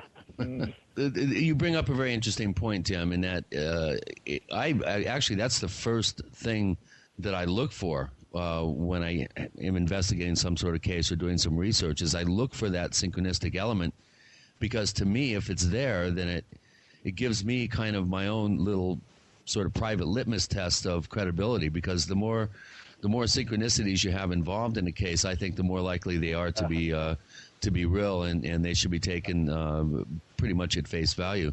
Well, Tim Swartz, how about you? You've have you had these types of synchronistic experiences, and have you had validation in this sort of, I guess, way, shape, and form? Oh, yes, definitely. Nothing quite as significant when it comes to, say, UFOs as some of the cases as Tim Beckley. But some of the things that I have noticed when it comes to my own field research into UFOs, and I know this is something that Tim Beckley has talked about as well, is that, if I go out and I'm talking to, say, a family about their UFO experience, I will try to make an effort to talk to their neighbors or talk to people who live in the nearby town to try to find out if anybody else has had similar experiences. And I would say that probably, 9 times out of 10, I'll get some additional stories, but I'll also get some rather bizarre stories as well.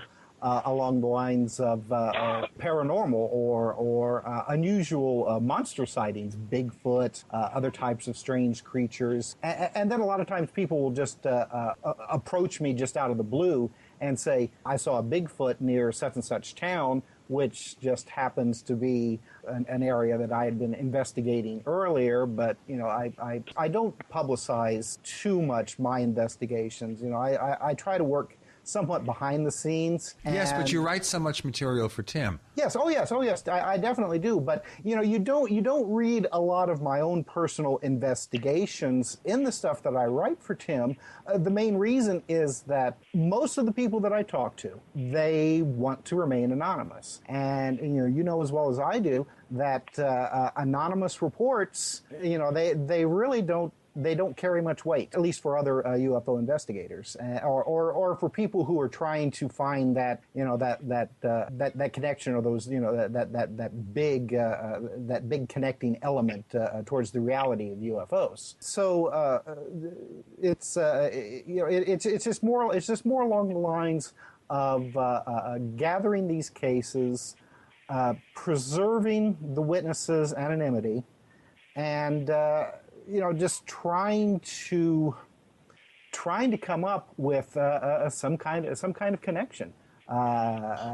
You bring up a good point. Are all these attendant type phenomena? Do you think they're connected? Do you think Bigfoot, crypto creatures, elementals, various haunting type phenomena, and UFOs, for instance, are connected, or do you feel that they're all sort of separate and just happen to occur separately, but somehow in a timely manner in terms of time proximity to one another? What are your feelings about this? Before we get to that, before we have an answer, we have Tim Beckley, Tim Swartz, Chris O'Brien's the co-host. I'm Gene Steinberg. You're in the Paracast.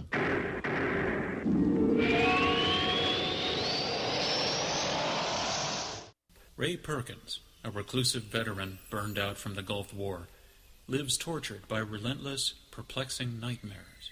Nightmares of a horrific battle in deep space and of a mysterious woman suffering in agony for her devastated world.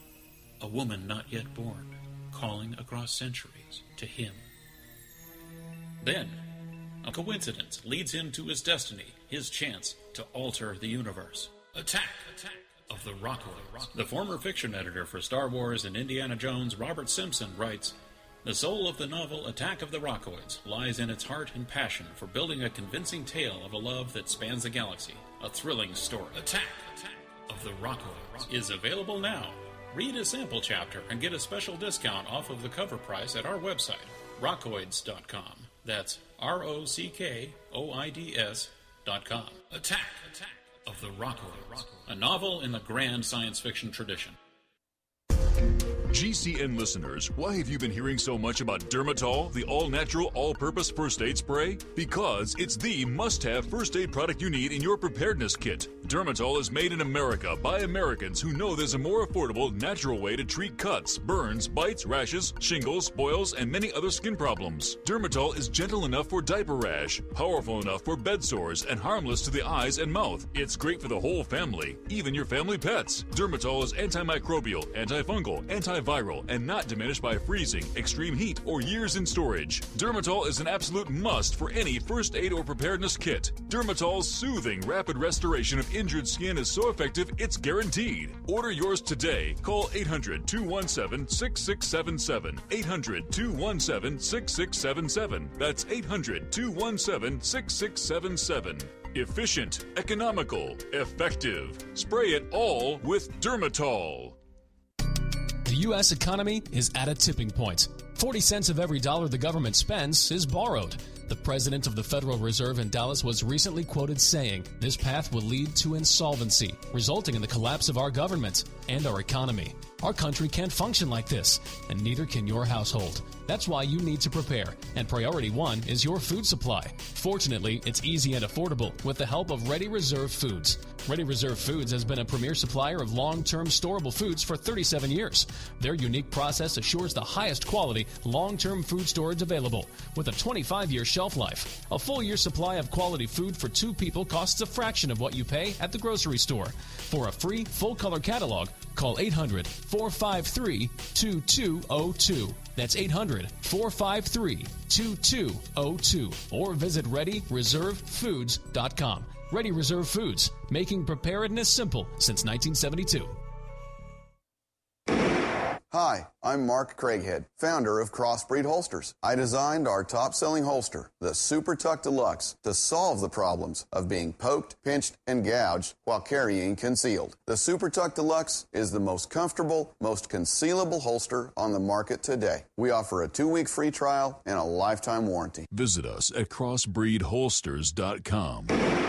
Don't forget, crossbreedholsters.com. Hi, this is Ted Anderson. Have you ever wondered why banks, stockbrokers, investment advisors won't talk about gold IRAs? They've been available since 1986, yet the financial industry won't recognize the value of gold for your retirement. Gold has outperformed paper investments, yet no word about IRAs. If you would like to have gold for your retirement, call 800-686-2237. Don't get left behind by rising inflation and low returns. Call 800-686-2237. Secure your future and call 1-800-686-2237.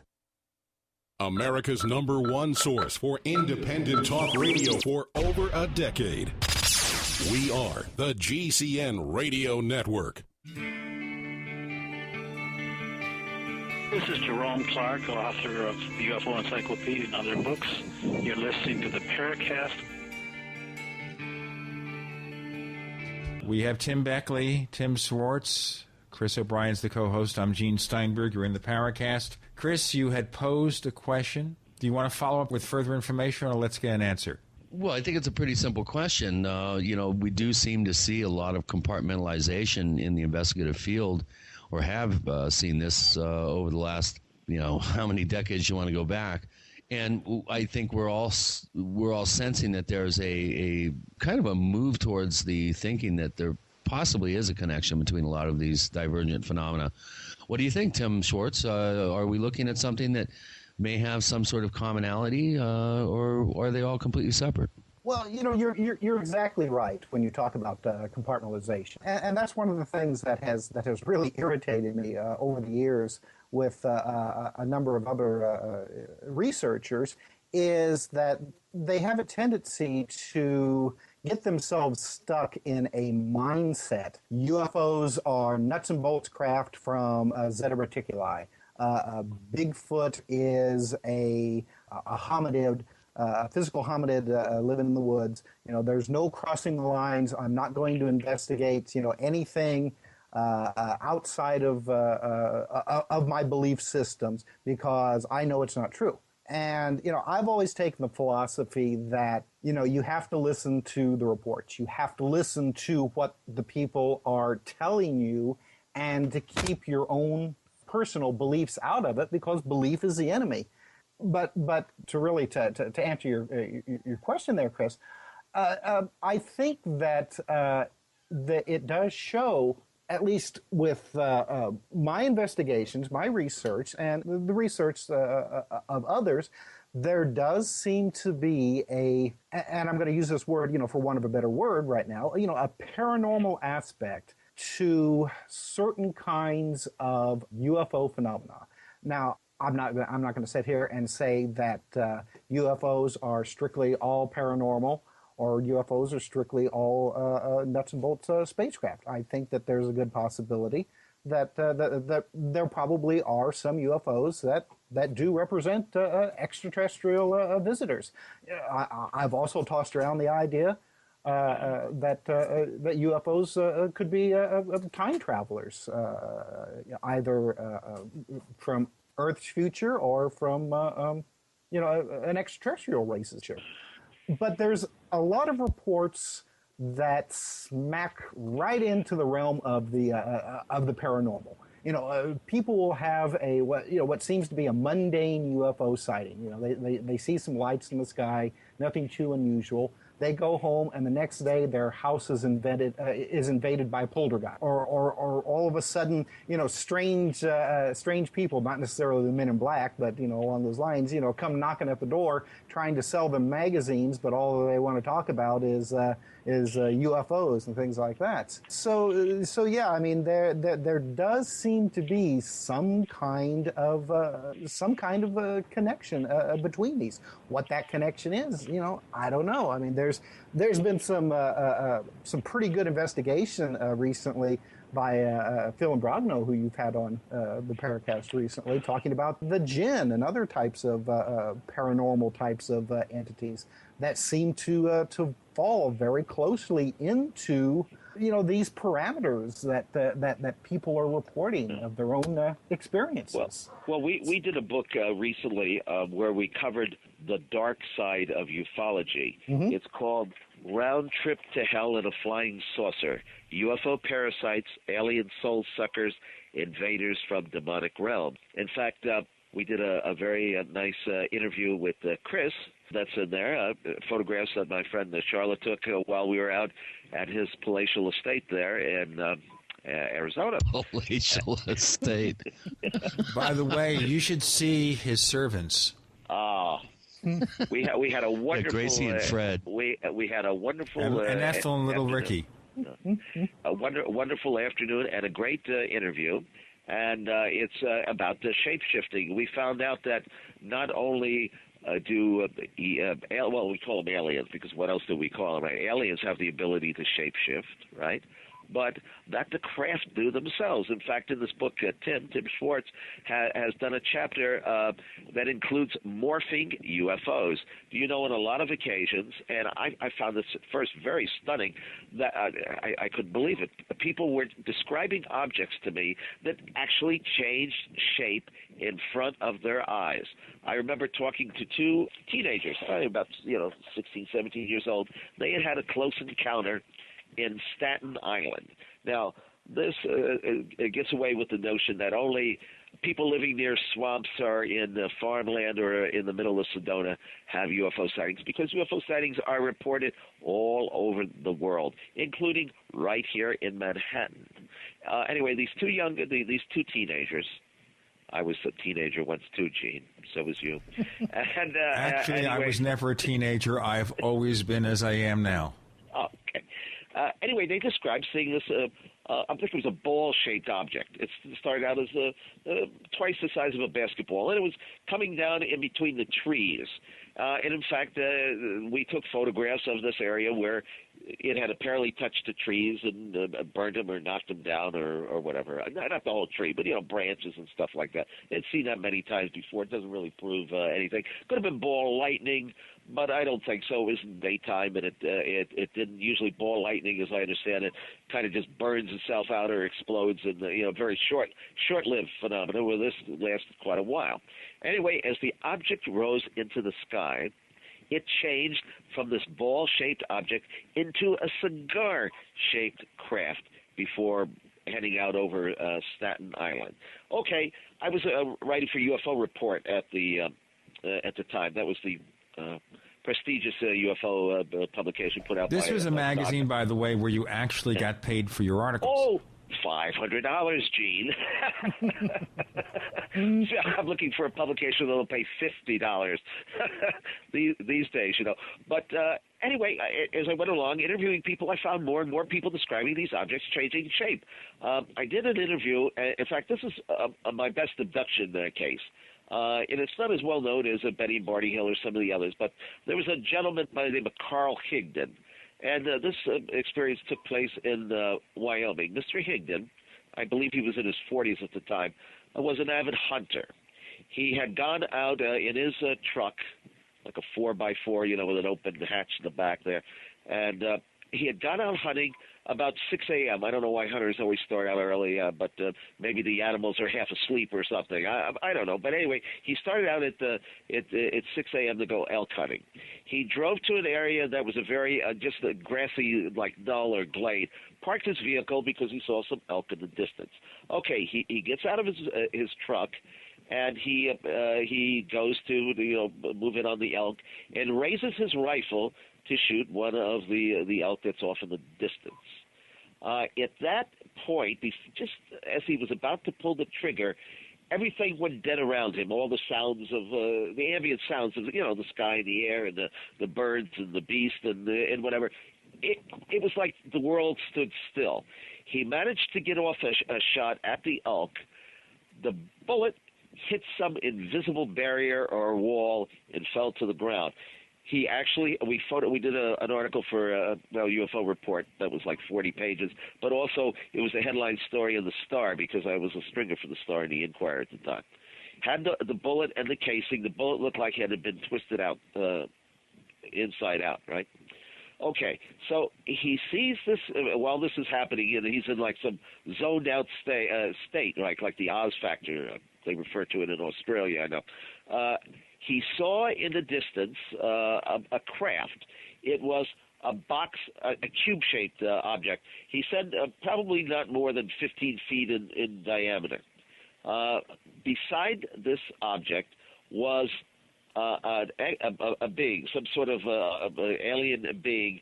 And I asked him, well, he did a drawing for us. He wasn't a very good artist, but under hypnosis, I kind of get the point. It kind of looked like we'll go into the being, Tim. We'll go into the being that he saw near this box-shaped craft. Yes. In our next segment, we have Tim Beckley, Tim Swartz. The co-host is Chris O'Brien. I'm Gene Steinberg. You're in the Paracast.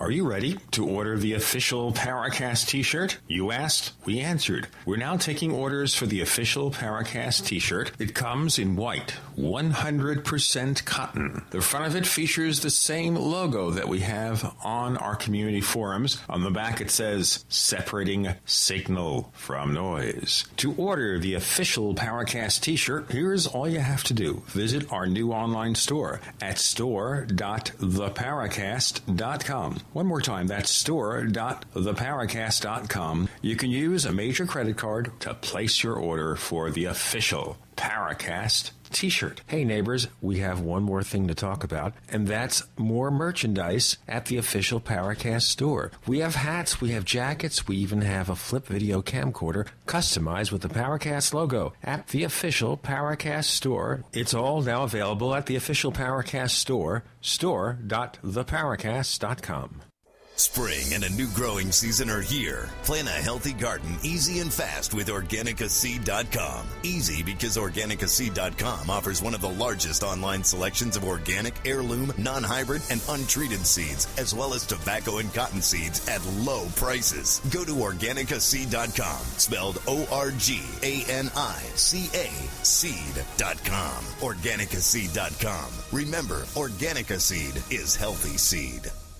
Hi, this is Ted Anderson. Have you ever wondered why banks, stockbrokers, investment advisors won't talk about gold IRAs? They've been available since 1986, yet the financial industry won't recognize the value of gold for your retirement. Gold has outperformed paper investments, yet no word about IRAs. If you would like to have gold for your retirement, call 800-686-2237. Don't get left behind by rising inflation and low returns. Call 800-686-2237. Secure your future and call 1-800-686-2237. We all need to prepare ourselves. You might have the food, water, gold, and silver, but ask yourself, are you truly prepared? That's why you need to visit MaineMilitary.com. MaineMilitary.com carries everything you need. Gas masks, wool blankets, fire starter kits, high-capacity magazines, chemical suits, military surplus items, and much more. Do you own a firearm? MaineMilitary.com has a large selection of pistols and rifles suited for your needs. Are your local stores sold out of ammunition? Call or visit them today for prices on hard-to-find ammo and bulk ammo orders. You don't need to worry about having a military surplus store in your area because MaineMilitary.com is the only store you'll ever need, all from the comfort of your computer. Visit them online today at MaineMilitary.com. That's Maine, like the state, military.com. or call them at 1-877-608-0179. That's 1-877-608-0179. We all know that Berkey Water Purification Systems are the most trusted name in water filtration. As an authorized Berkey dealer for over 6 years and serving thousands of satisfied customers, the Berkey Guy offers amazing specials for Berkey Water Filtration Systems. The Berkey Light Systems include a set of self-sterilizing and recleanable black purification elements that purify water by removing chlorine, pathogenic bacteria, cysts, and parasites to non-detectable levels and remove harmful chemicals such as herbicides and pesticides. Order the Berkey Light System today, complete with 2 black Berkey elements for only $231, and the Berkey Guy will ship your order free of charge. With the purchase of a Berkey Light, the Berkey Guy is also offering a set of fluoride and arsenic filters for only $39.99. That's over 30% off the retail price. Call the Berkey Guy at 1-877-886-3653. That's 1-877-886-3653. Or order online at goberkey.com. That's goberkey.com today. Are you tired of searching for great talk radio? Something more important. Search no more. We are the GCN Radio Network.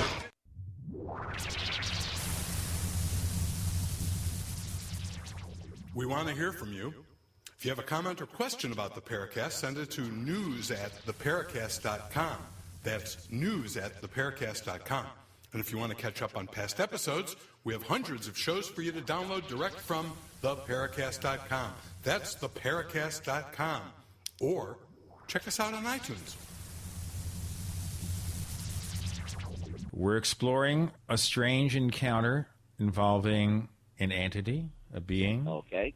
From Tim Beckley. Our Tim Swartz is here also. The co-host is Chris O'Brien. I'm Gene Steinberg. You're in the Paracast.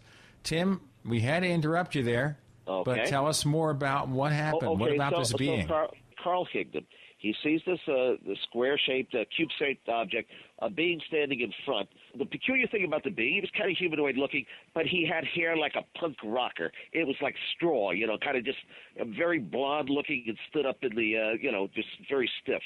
Okay, somehow he finds himself inside this craft. He didn't walk into it, but he materialized inside the craft. Now, when he got inside this craft, he realized this could not possibly have been the same craft that he was looking at from a distance, which was only 15 feet up and down in diameter, because inside the craft, not only was there a full crew of these beings, but there were some of the elk that he was hunting, and they were in cages. Well, elks are pretty big animals, if you ever seen them, and I have. Anyway, it wasn't this 15. The cube had changed shape, or somehow the dimensions inside the craft were different than when they were on the outside. He went to some other place. They transported him to some place. He got out of the craft. He went into the building that kind of looked like the Space Needle in Seattle, Washington, left over from the World's Fair.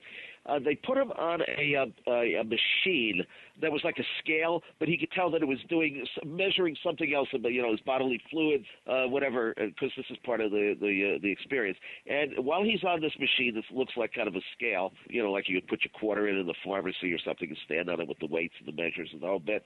He happens to glance out the window, and he can see down on the street below.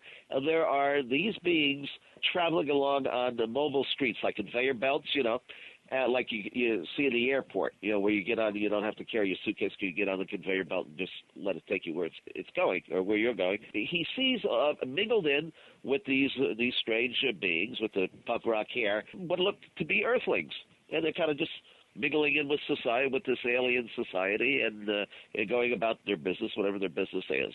Finally, they're finished with the examination and whatever brief conversation they have. He finds himself back into his vehicle, in his truck, with the open hatch back.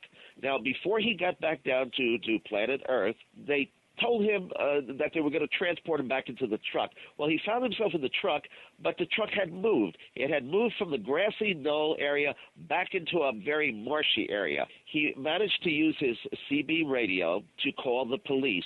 Okay, and it was a little whacked out. I mean, his eyes were burned, and he was having a memory problems and all of that. He managed to get off a call to the police. The police came. They could not move his vehicle out because it was in a spot where they said he could never have driven it. Now, I'm not taking his word at it. In those days, since Saga Magazine paid money and so did the National Star, you had money to do actual research. You made long-distance calls and checked these things out. So people who think that I'm sitting around making this stuff up, you don't have to make up stuff in ufology. It's all very strange and very weird. So those people who, can take a tin cup and go out on the street who think that I have nothing better to do in life to make up UFO stories, because these things are fascinating by themselves. Anyway, we called the police. Yes, they did have to tow the truck out. They had to put logs down, cut logs and put them down, and it took 2 tow trucks to get his vehicle out of this marshy area. Okay, they took him to the hospital because, like I say, he was dazed and he was all burnt. They did X-rays on him. Well, he had a kidney problem before this experience. Traces of the kidney problem were all cleared up. So you had the teleportation of the truck, you had the shell casing in the bullet being twisted inside out, and you had the medical examination proving that the scar tissue had disappeared. Now, that's a case you can sink your teeth into. It's not something under hypnosis. Now, he was hypnotized later on, but even without the hypnosis, you got the physical evidence. There aren't too many other UFO abduction cases that you can point your finger and say that. You have your shape-shifting sort of part of the whole scenario as well, Yes. which is how you started out this story. That's correct. Well, that is more and more cases like that where people are describing not only the craft changing shape, but the beings as well. In fact, we in the interview that we did for the Round Trip to Hell in a Flying Saucer, also available on Kindle, that you pointed out like cases throughout history, even where shape-shifting apparently was part of legend and lore and something accepted by other societies. I think, did you even go back to Roman times? There was a case there. The question I guess we'd raise here, the skeptical question, is when you see something change shape, is that your mind playing a trick on you? Why do people have the same illusion? See, that's another thing about UFOs. People say, it was nightmares, or what is it, the Hag syndrome, or there's always an excuse. But why would people see the same type of craft or go through the same experience? You would think that you would see ugly birds or something. I mean, giant insects instead of you see extraterrestrials. It doesn't make sense. There is something going on that is outside of any concept that we can understand. That's why I don't believe that UFOs are extraterrestrial. And people say, well, what do you believe? It's impossible to put it into words because I think we're dealing with something that is totally beyond our understanding, and I don't know if we will ever understand it. I mean, there may be a few craft coming here from outer space. There could be some things that are projections. Richard Shaver talked about a lot of these sightings actually being projections from the caves, that these objects were actually trying to shift or divert people's attention away from something else that was really going on. So while you were looking at, the objects in the sky, something else perhaps a little bit stranger and even more mysterious, like maybe cars coming out of the caves or something is going on 5 miles away. Well, of course, Richard Shaver's an interesting case because we have what he said, and I knew Shaver, you knew Shaver, a lot of people did. And the question here is, of course, Richard Shaver says he encountered physical beings living within caves, yet there were also reports that Shaver had been institutionalized for a number of years. Well, Tim S. over there on the other side of the room, he's written a book on the Shaver mystery, and he's explored this. Perhaps he could chime in on Shaver because he's researched this and read a lot of Shaver's material. Tim, that's a perfect lead-in for one of the questions here at forum.paracast.com from a new Paracast forum poster named Century. Mm-hmm. And Tim S., let's talk about Shaver here for a minute. Let's look at the question here. He says, Shaver himself said he was a victim of the Duro's mind-altering rays. Could his story be Duro distorted memories of actual events? Interesting question. And here's it's about a three-parter. Without Ray Palmer, could there have been a Shaver mystery? If so, how would it have differed? And if Shaver's story hadn't come out until much later, let's say during the height of the contactee and abduction eras, for instance, how would it have been received? Well, here's an interesting thing before the other two could talk. A lot of the contactees talked about the people inside the caves in Lemuria and Atlantis and people. I mean, there was a little bit of crossover there, although they didn't see him as being deranged as Shaver and his Duro. Anyway, Tim, you go ahead with this. Well, no, I just, first of all, I want to address the part of the question that asked about Richard Shaver being institutionalized at various points in his life. I think that the evidence shows that he probably was. But when they would institutionalize people back then, nowadays, we get Prozac or things like that. I don't know if that really should work to diminish his story any. The interesting thing I think about Richard Shaver is that his story is basically a modern retelling of the same kind of tales that have been with us since we've been here on this planet.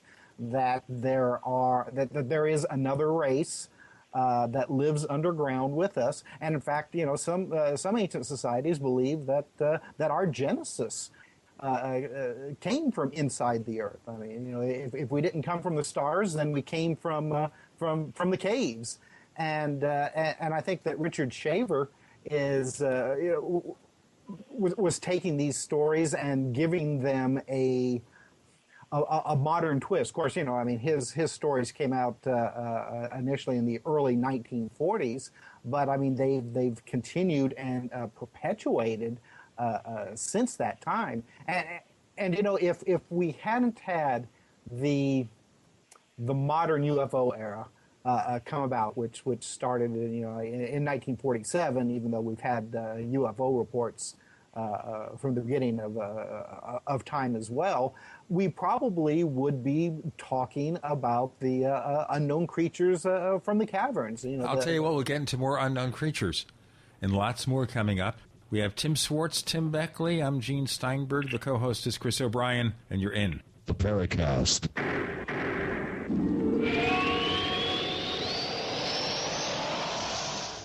Hi, Ted Anderson announcing a great way to listen to radio on the telephone.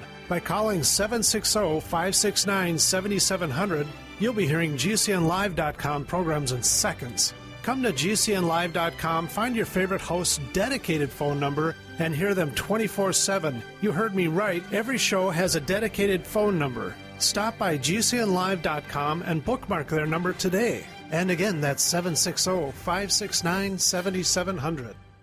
We the people grow cotton, weave fabric, engrave ink, embed strips and fibers to protect from counterfeit and carting to a private bank, having it led back at interest, forcing taxes to service debt. This capitalism, or was Jefferson correct when stating a central bank issuing the public currency is a greater menace to the liberties of the people than a standing army? Ted Anderson, I'm placing a free silver dollar in a book that explains our monetary system. Call for your copy, 800-686-2237. It's time to understand the system. Call 800-686-2237. That's 800-686-2237.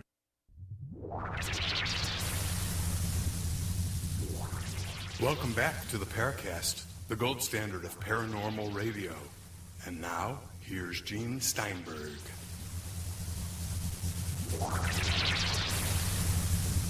We're back with the final hour of the Paracast. Our guest, Tim Beckley and Tim Swartz. Tim Beckley, of course, is also known as Mr. UFO.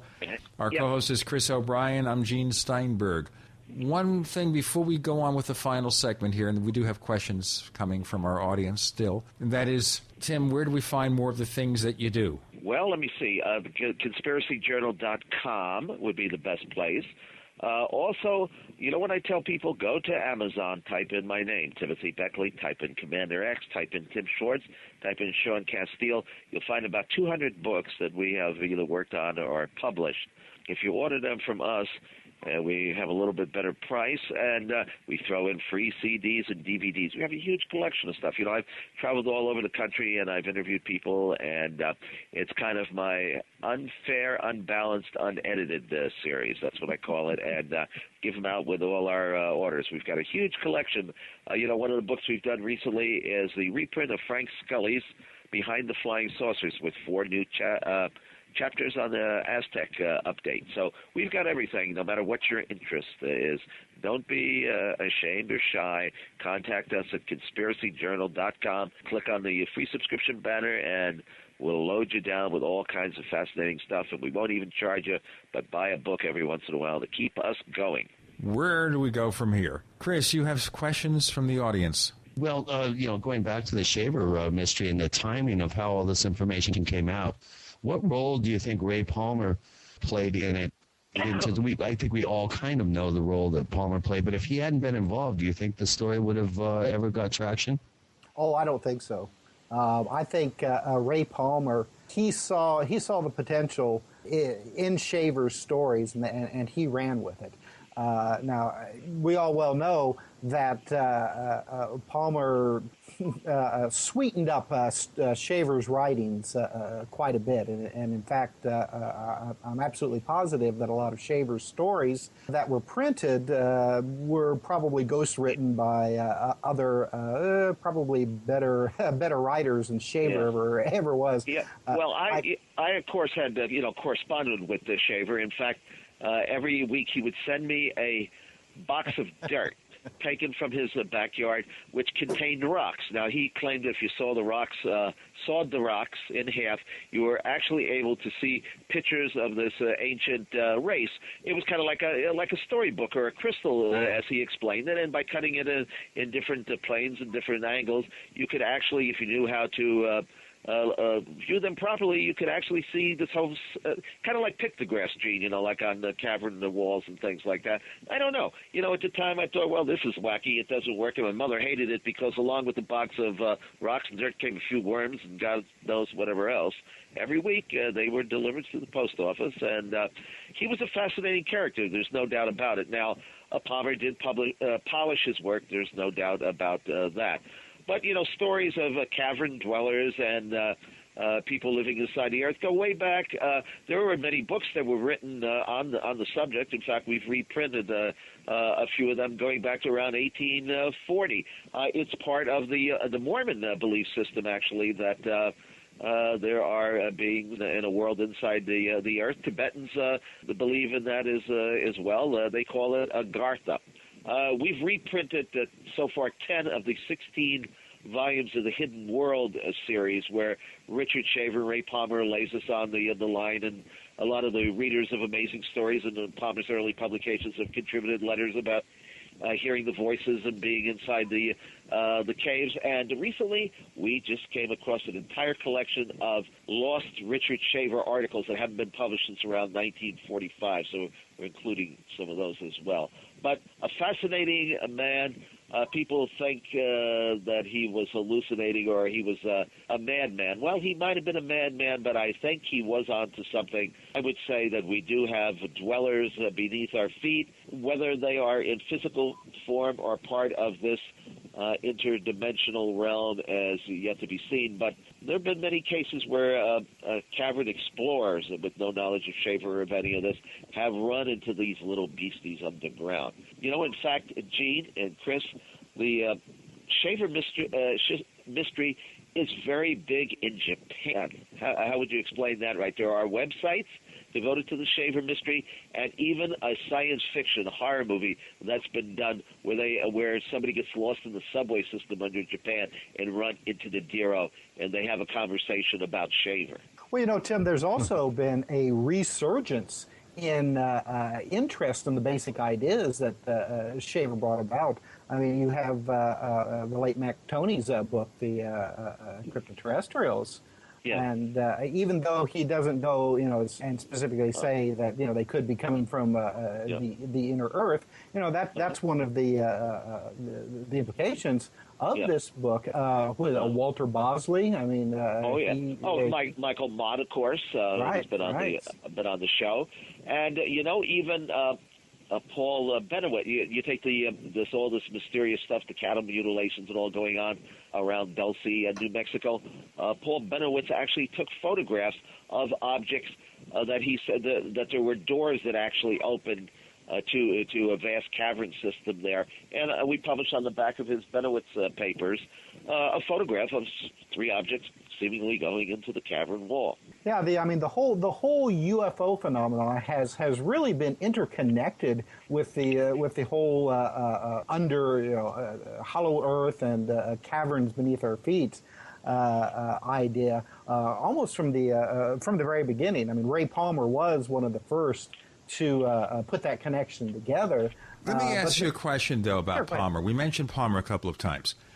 And some of the chatter we've gotten from other guests is that Ray Palmer, fascinating individual. I actually met him at one time and talked to him a few times on the phone. Tim knew him. That a lot of times he was playing games with us. He was just saying this to get people to react to the stuff he wrote. Well, isn't that great in the UFO field? Maybe we should have more of it. I think we probably have more of that today than we did back then, because everything outside of maybe Palmer was nuts and bolts, And the nuts and bolts people, they don't want to hear about this. I mean, now I remember Philip Brogno telling me this story. He was an assistant of Dr. Hynek, as was Ted Phillips, who you've also had on the program. And these are both fairly reputable, really staunch researchers. I'm proud to know both of these guys, and they've done some fabulous work. I mean, Ted Phillips with his ground, cases with the markings on the ground and the landing, I mean, the physical trace, just tremendous, 400 or 500 cases that he's actually worked on firsthand. Anyway, they were both assistants to Dr. Hynek, worked with him on a number of cases. And, Philip, now, he was probably the first to start edging out in that direction, because I remember he used to write for a UFO Universe magazine that I was editing at the time. And he was, of course, involved in the UFO sightings over the Hudson Valley, this boomerang-shaped craft that was seen by tens of thousands of people. I mean, there was one incident where 500 cars pulled over on the side of the road and watched this silent craft 3 times the size of a football field pass overhead, kind of like the Phoenix lights, but not the flares, the earlier sightings that you missed, Gene. And, so they started, both Ted and Phil started out at nuts and bolts, but Phil, as he started to get more into this, he realized that there was a lot more paranormal noise going on here. And he asked Dr. Hynek, he said, well, why don't we talk about some of this other material? And Dr. Hynek said, well, maybe, we know that it's going on. In fact, Dr. Hynek told me some pretty wild Men in Black stories, But because I was editor of the Close Encounters poster magazine that came out around the time of the movie, and, of course, Dr. Hynek was an advisor consultant on it. He even showed up in a cameo role. Anyway, Hynek knew that, even knew that there was paranormal aspects of this, but he told Phil, he said, better not to let the press know about this or they'll have a field day. Because, they're looking for sensationalistic stuff and they'll blow it out of proportion and use it against us. So let's keep away from that as much as possible. So basically here we have Hynek being politically correct. Now, I interviewed him a few years before he died, and he was giving broad hints that there's a lot more to this phenomenon than we assume, and that we have to consider it. Listen, Tim, we have to do the break. We have to do the break, Tim. Tim Beckley, Mr. UFO, and Tim Swartz. I'm Gene Steinberg. The co-host is Chris O'Brien. You're in the Paracast.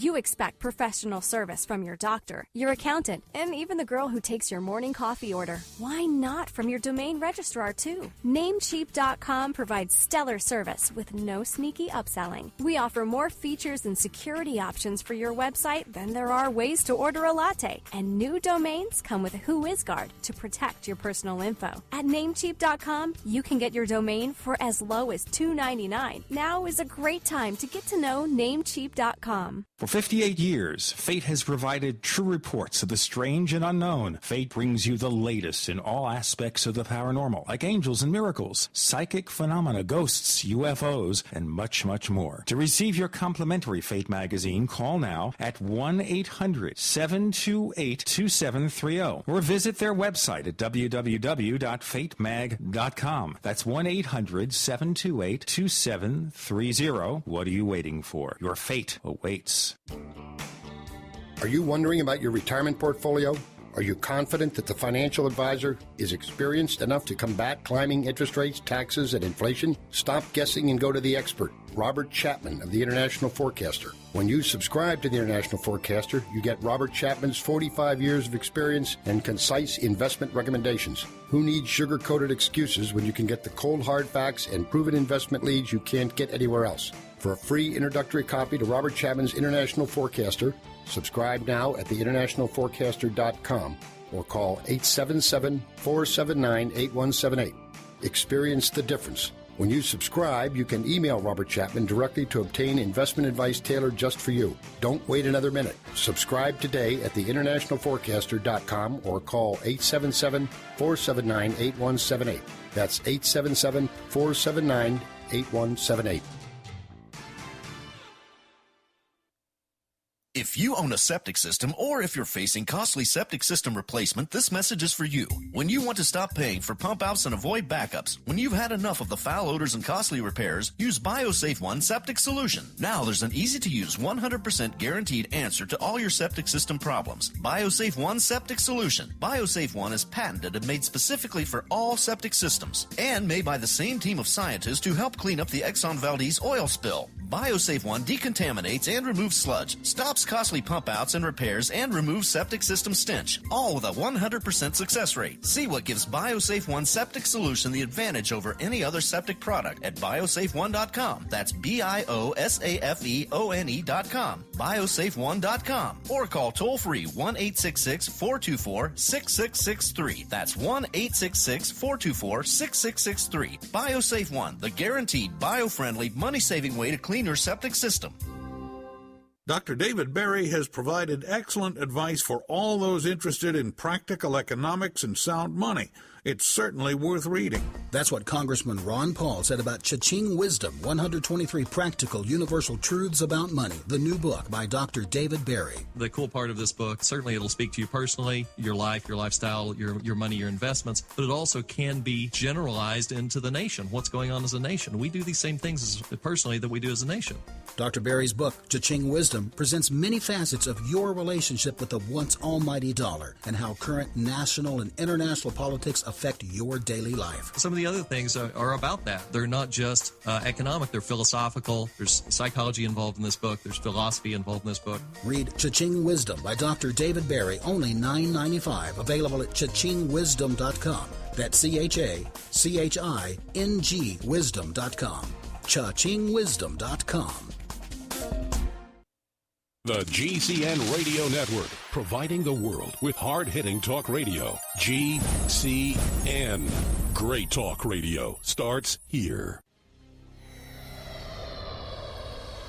We want to hear from you. If you have a comment or question about the Paracast, send it to news@theparacast.com. That's news@theparacast.com. And don't forget to visit our famous Paracast community forums at forum.theparacast.com. Get in on all the action at forum.theparacast.com. We're in the final three segments of our visit with Tim Beckley. Loads of fascinating stories, a wealth of information. Maybe Tim will write his autobiography someday and we'll learn more. Tim Swartz joins us. I'm Gene Steinberg. Chris O'Brien's the co-host here in the Paracast. We were talking about the fact that Hynek basically believed in a lot more than physical UFOs, but he wanted to be politically correct. Yep. But he did start talking about, towards the end, he did start discussing a lot of this material. We have it in interviews, some of which we've published and some of which we haven't. But the same with Ted Phillips. I mean, Ted started out with the landing trace cases, and then little by little he realized that, hey, there's something going on here that far exceeds spaceships from other planets. And last time I think I even heard him on your show, what did he talk about? He talked about this thing underground. Again, here we are underground in, is it Czechoslovakia? Apparently some sort of machine or being that's, and he's wanted to go back into the caves to investigate this for many, many years. So anyway, we know now that UFOs are just not vehicles from outer space, but I still respect Stanton Friedman. Well, here we go. I've got a question for you from one of our longtime forum posters, Tidar 001. This is rather tongue-in-cheek, but please ask Mr. Beckley if there is anything he doesn't believe in. I really don't mean that as snarky. I subscribe to his Conspiracy Journal email version, but I've gotten the print version of it before, and wow. It was full of advertisements for the mystical rites of Moses and Solomon with the original, I guess, Arabic spells for whiter teeth and fresher breath and eternal youth and money out of the yin-yang type advertisements. I'm reading this verbatim. Also, Mr. Beckley himself has written and produced several books and films about most every esoteric subject you can imagine. So I honestly wonder if he is truly skeptical about anything. I'm considering. See, that doesn't make sense. Stop right there. That doesn't make sense. If I were the publisher of Doubleday, right, and I put out 300 books a year, first of all, see, the problem is here is that people know me. It's my brand name. Doubleday is some guy who's been dead for 100 years, right? If Doubleday puts out a book about Karl Marx and they put out one about Adolf Hitler, does that mean that that Mr. Doubleday is a communist, or does it mean that he is a fascist? I publish two types of books. I publish books that I believe in. Those are usually the ones that don't sell. And I publish books that I think other people will be interested in because I am a publisher, right? And I publish a wide variety of material that other larger publishers wouldn't touch because it's a very limited niche audience. There's something to magic. There's no doubt about that. In fact, I think that even the UFO thing is tied up with magic to some extent. I mean, some people even believe that Aleister Crowley managed to materialize an extraterrestrial of some sort. The early founders of NASA were involved in magical rites, and we know also too that that almost all of the astronauts were members of the Masonic order. Just because I publish a book, I'm a publisher, so I publish a lot of different things. Doesn't necessarily mean that I believe in it. There's a lot of things that I haven't had the opportunity to investigate firsthand, but I do pick writers who know their subject. And so if a writer on a I think both Gene and I and Tim would agree that it's very difficult to hang the belief banner on a publisher who happens to publish certain types of books. But I think basically the question that Tyler was asking is, what are you skeptical about? Where do you draw the line in terms of... I'm skeptical about everything. Oh, no, you have to... No, that's what people don't understand. Oh, good answer. I'm skeptical about everything. I believe that there is a possibility that a lot of this phenomena is real, but I'm skeptical about it. If somebody tells me a story, I don't necessarily believe it just based on that.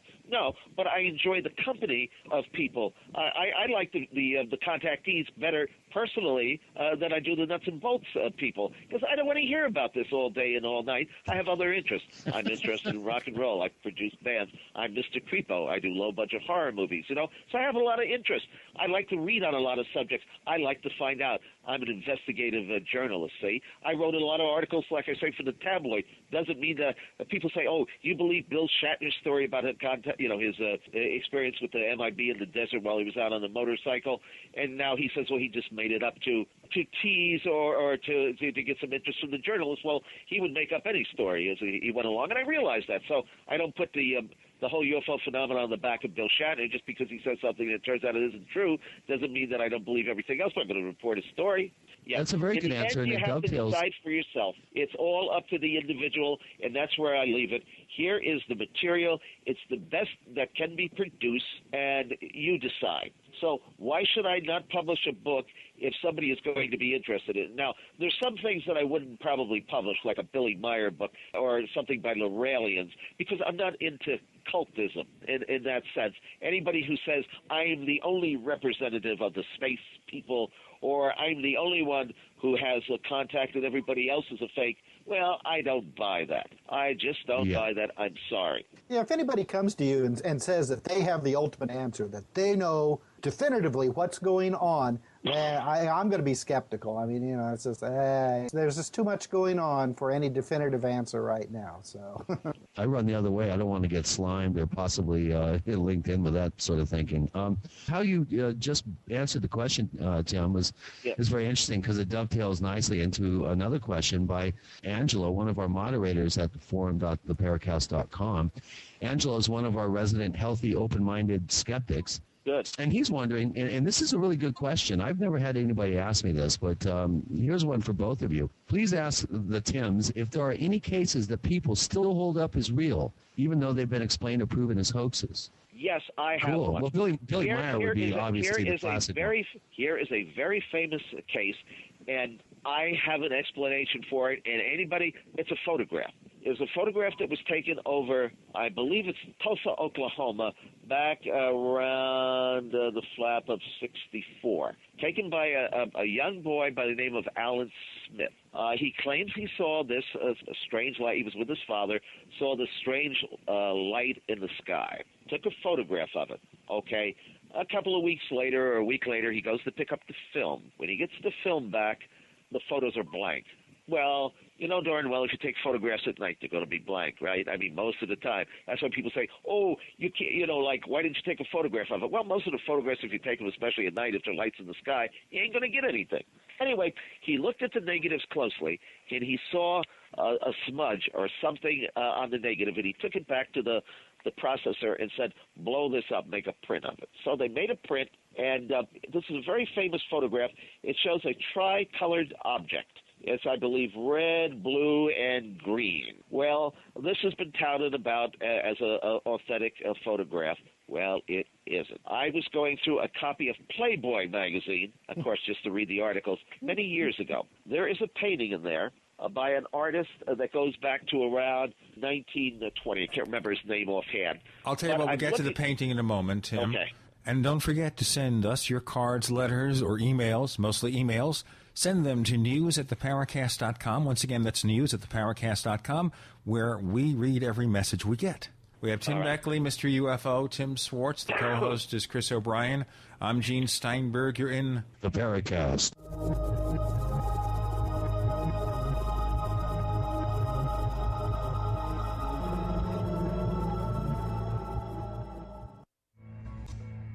Is there a secret UFO agenda? Do strange creatures from the darkest corners of the mind roam the earth?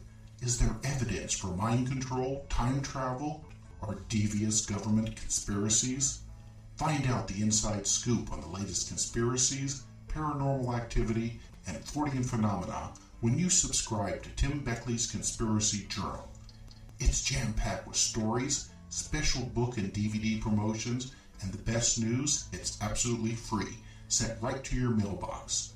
Plus, a bonus free email newsletter sent out every Friday. Simply send an email with your name and address to Mr. UFO at webtv.net. That's Mr. UFO at webtv.net. Find out what they don't want you to know.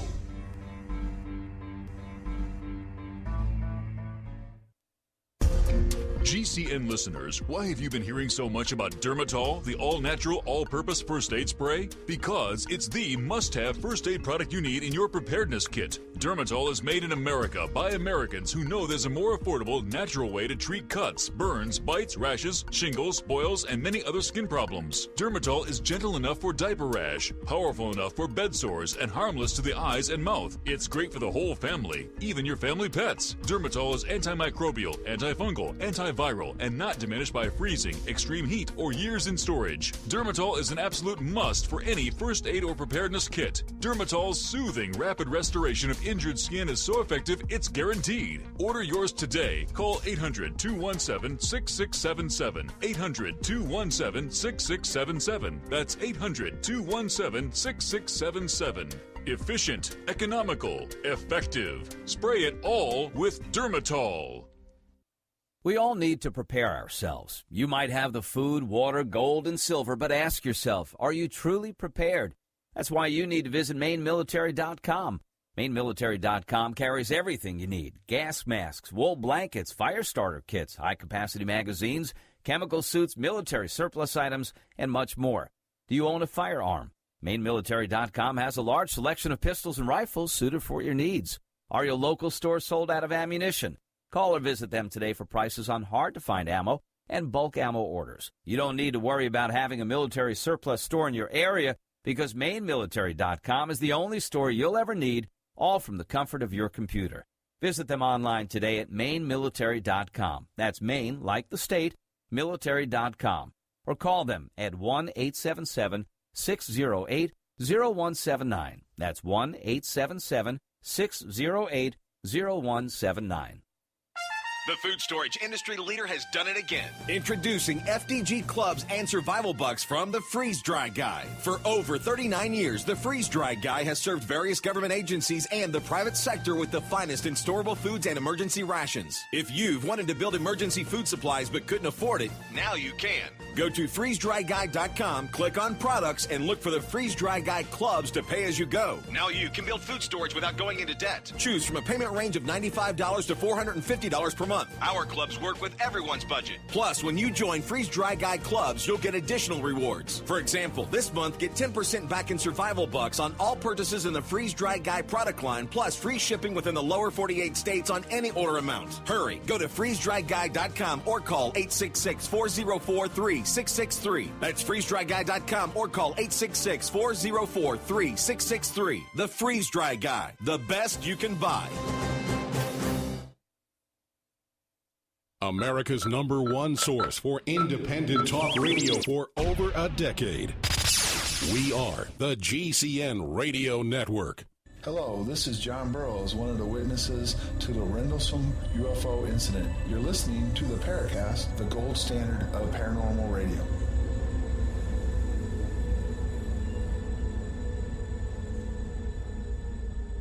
We return. Chris O'Brien's the co-host. I'm Gene Steinberg. You're in the Paracast with Tim Beckley and Tim Swartz, Mr. UFO. Now, Tim, you were telling us about this Playboy photo? Well, no, okay. There was an artist, okay. I'm just trying to look this up on the internet now, but he did a lot of very bizarre kind of abstract paintings from around 1920, 25. In one of the paintings that he did, well, he's most famous for the painting that was used for the poster "Oh Calcutta." In fact, that's why it was in Playboy magazine. It's a photo of a derriere, and it's artistic, and he was quite an artist, very abstract. Okay, so in this issue of Playboy magazine, they published 4 or 5 pages of the other artwork. Okay, there's a painting that this gentleman did around, I think, 1917 or so, that shows a castle, a very ominous looking, like omens and signs, and there's a pope in red. It was some religious statement that he's making against the Catholic Church or something. Up in the sky are comets shooting through the air, and a very strange aerial something or other. Just bizarre. I mean, okay, you look at that painting and you zoom in on this tricolored object that's up above this mysterious darkened castle. It's the exact same object that's in that photograph. Stroke for stroke, point by point, you cannot look at it and you cannot say that it isn't the same thing. Now, what is my explanation? Did the boy hoax this? No. But I would believe that perhaps he and his dad were at a museum, right? Maybe at the same time as the legitimate UFO sighting that he might have had. He took a photograph in the museum. Now, you know you can't use flashes in a museum, right, Gene? So he took it, and the pictures didn't come out, but he holds it up and he sees this thing. Maybe it's the one little speck that came out on the photograph from the painting. He blows it up, and it's this object that looks like a UFO, because it is a UFO in the painting, but it has nothing to do with the sightings over Tulsa. Okay, now, just recently, it was the anniversary, like the 25th anniversary of this particular sighting. The Tulsa paper did a big story about it. The boy he's since grown into a man, obviously, but he hasn't talked to anybody about this in years and refuses to give interviews. But they had the original photograph of him when he was 14 and 15 years old, holding up the snapshot of this mysterious object in the sky. Well, the mysterious object in the sky has been identified. I sent the copy of the photo along with a copy of the painting, which I can do to you, Gene, if you want to post it, and you can see it's the exact same object. I thought that the Tulsa paper, in all fairness, would print my letter with the photograph in the explanation, but they avoided it because I guess even Tulsa needs a mystery. And so it may be the only mystery in Tulsa, and to the Tulsa newspaper, it will remain a mystery, but Tim Beckley has solved the mystery of this flying saucer over Tulsa. So, I mean, I could have swept it under the rug, right? I could have not said anything about it to anybody and let it stay a mystery. But no, if you need an explanation for something and what exists, tell it. I'm not afraid to do that. If it hurts a few book sales, that's all right. I got 210 other volumes to sell. But anyway, that's the story of the mysterious light over at Tulsa. And if you go to the internet and you type in, Google under images, the red pope, you'll see it right away. And there's you match that object up above the castle alongside the photograph taken by the young boy in Oklahoma, and there's no doubt it is that object. Case closed. I've got a story that this happened around 1973 during, it wasn't too long, I think, after the Pascagoula, Mississippi UFO abduction. And this happened near Hartford City, Indiana. And this truck driver driving down the road one evening, he described it as two Martians floating over a fence that was alongside of the road. Says that they were silvery, dressed all in silver and glowing in the dark, and they had claw-like hands, and they floated over the fence towards the road and disappeared in the ditch. And you can still read this report in a lot of books that talk about the 1973-1974 UFO flap that happened in the United States at the time, a lot of times in conjunction with the Pascagoula UFO incident. Well, it turns out that the aliens that were seen floating over the fence, I discovered, were actually two little kids who had wrapped themselves up with aluminum foil and with the intention of going along the side of the road and waving at cars as they went by. Well, in the process of trying to clamber over this fence, one of them got their pants caught and was hanging upside down while the other one was trying to get him free. Now, how this truck driver ever turned that into two little glowing aliens floating over the fence, I'll never know. But what happened was that the next day, their parents found out what was going on, what happened, and basically grabbed them by their ears and marched them to the local police station, and had them tell personally that what had happened.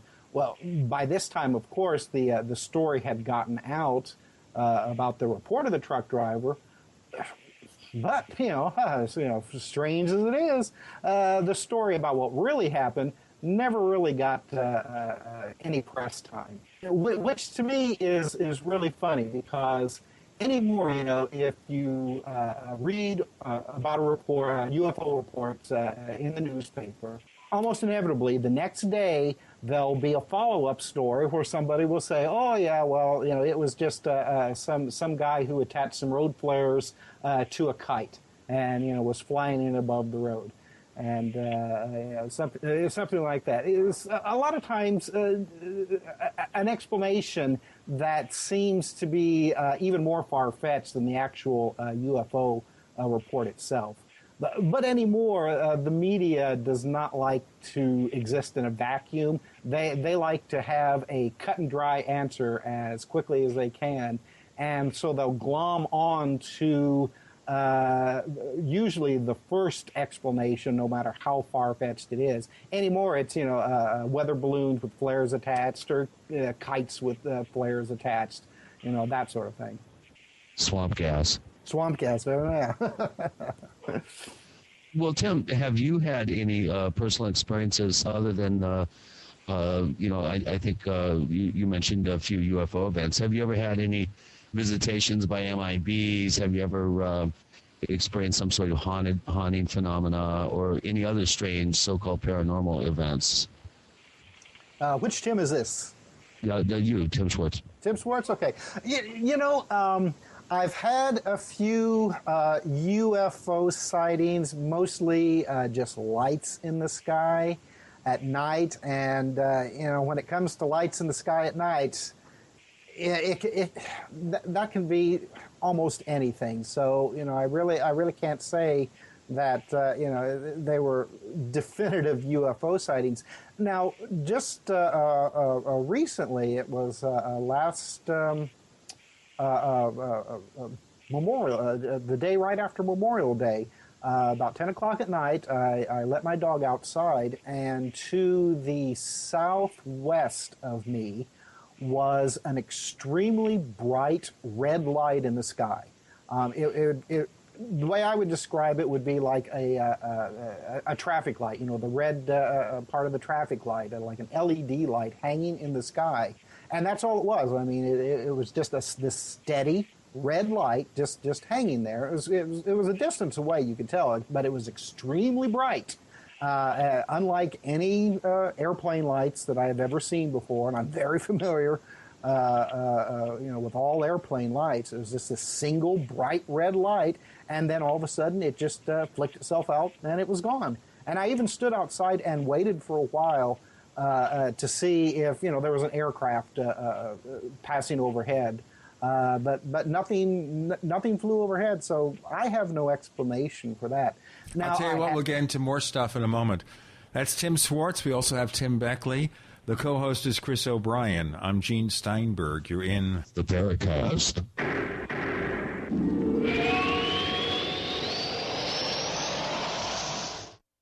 Graphic Converter is the image manipulation tool for the rest of us. It does not use any database. You get full control of all your files. Want to view the images of a folder? Drag it into Graphic Converter, and a powerful browser opens up to show your image files. You could use it for slideshows. You could use it to import images from digital cameras or from scanners. Need to do some image editing? You can do that too in Graphic Converter. Also print catalogs. Convert from so many formats I can't even list them. Download now to see if Graphic Converter is good for you, like 1.5 million other users. Guess what? You could save money when you buy Graphic Converter. Use the coupon code NIGHTOWL. Use the coupon code NIGHTOWL to get a special price for Graphic Converter. Go to lemkesoft.com. That's LEMKE soft.com. lemkesoft.com. LEMKE soft.com.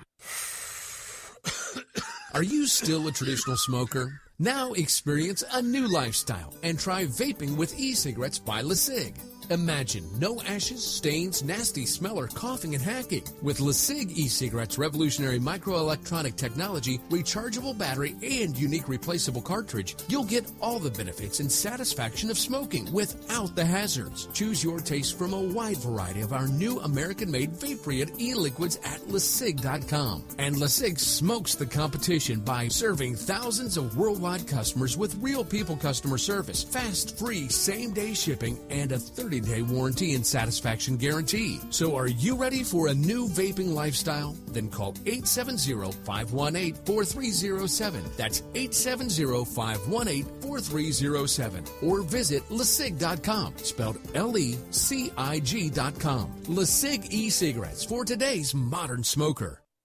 We all know that Berkey Water Purification Systems are the most trusted name in water filtration. As an authorized Berkey dealer for over 6 years and serving thousands of satisfied customers, the Berkey Guy offers amazing specials for Berkey Water Filtration Systems. The Berkey Light Systems include a set of self-sterilizing and recleanable black purification elements that purify water by removing chlorine, pathogenic bacteria, cysts, and parasites to non-detectable levels and remove harmful chemicals such as herbicides and pesticides. Order the Berkey Light System today, complete with 2 black Berkey elements for only $231, and the Berkey Guy will ship your order free of charge. With the purchase of a Berkey Light, the Berkey Guy is also offering a set of fluoride and arsenic filters for only $39.99. That's over 30% off the retail price. Call the Berkey Guy at 1-877-886-3653. That's 1-877-886-3653. Or order online at GoBerkey.com. That's GoBerkey.com today. It is well known that protein nutrition is a key to optimum blood sugar levels. But to benefit at all from protein, your body must first be able to break down protein into amino acids. Once amino acids are liberated from proteins, your body uses them to make brain chemicals that make you feel alert and peaceful at the same time. Your pancreas uses them to regulate blood sugar and insulin. People are waking up and doing an about face when it comes to nutrition. They are learning that a high carbohydrate diet may encourage obesity and diabetes. They are now emphasizing proteins more to compensate. One protein source that is more easily broken down into amino acids is non-denatured whey protein. For better blood sugar and better weight, give One World Whey a try. One World Whey is the most powerful whey protein food on the market. Call 888-988-3325. That's 888-988-3325. Or visit oneworldwhey.com. That's oneworld, WHEY.com. Are you tired of searching for great talk radio? Something more important. Search no more.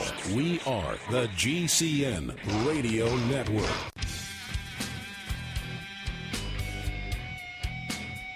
This is Kurt Sutherland, the author of UFO Mysteries, and you're listening to the Paracast. And don't forget to send us your cards, letters, or emails, mostly emails. Send them to news@theparacast.com. Once again, that's news@theparacast.com, where we read every message we get. You know, folks, we were talking earlier on about the purchase of Skype by Microsoft, and, you know, the reception right now hasn't been too good today for Chris. So I don't know if that'll be better or worse. We have Tim Beckley and Tim Swartz on the Paracast. Tim, you were still discussing your particular episode. Have any further details to add? As well as investigating UFOs and cryptid creatures and things like that, I've also been to a number of haunted houses and haunted locations. I was ghost hunting long before it had become a popular television show. Hey, Tim, tell us about the teleportation. Yeah, well, that's exactly the story I was leading to. Uh-huh. And this was, I was working at a television station in Dayton, Ohio, and this would have been around 1983. Got a report from a couple who lived in Springfield, Ohio. They were experiencing poltergeist activity. They were an elderly couple, and they had just recently had to take in their grandchildren because their mother had been sent to jail. And one of them was a 13-year-old girl and a 9-year-old boy. And about the same time, they started experiencing all kinds of haunting activities, furniture being moved around, wraps on the wall, things like that. So I took my television camera with me. I was a videographer at the time, and went over to this house to talk to the people, try to record everything. Well, one of the first things that happened to me when I went into this house was that all the batteries on my camera, and I'm talking about, you know, a professional video camera with very heavy-duty batteries that were freshly charged, batteries just immediately were dead. Every one of them that I had was dead. And it also included I had a power belt that controlled a sun gun light that fit on top of the camera. All these batteries were just immediately dead. So I was sitting on the couch talking with these people. The kids were in their room in another part of the house, and it was in the early evening, and all of a sudden, from the ceiling, almost right in front of me, rocks started dropping down. Little white rocks like you'd find in your driveway. And just like about 5 or 6, just one after the other. It looked to me, and this was a fairly well-lit room, it looked to me that these rocks were just materializing about 2 inches below the ceiling and dropping to the floor. And I mean, you could hear them, clunk, clunk, clunk. And I even, after they stopped falling, I even got a stepladder and looked in that area, no holes, anything like that. I picked up the rocks. Appeared to be normal rocks. They were somewhat warm to the touch. So remembering an incident that Ivan T. Sanderson had wrote about at one time, I took a magic marker and I marked an X on these rocks, opened the back door of the house and threw them into the cornfield right behind the house, went back in and sat down. Less than a minute later, here comes these rocks again, falling from the same part of the ceiling.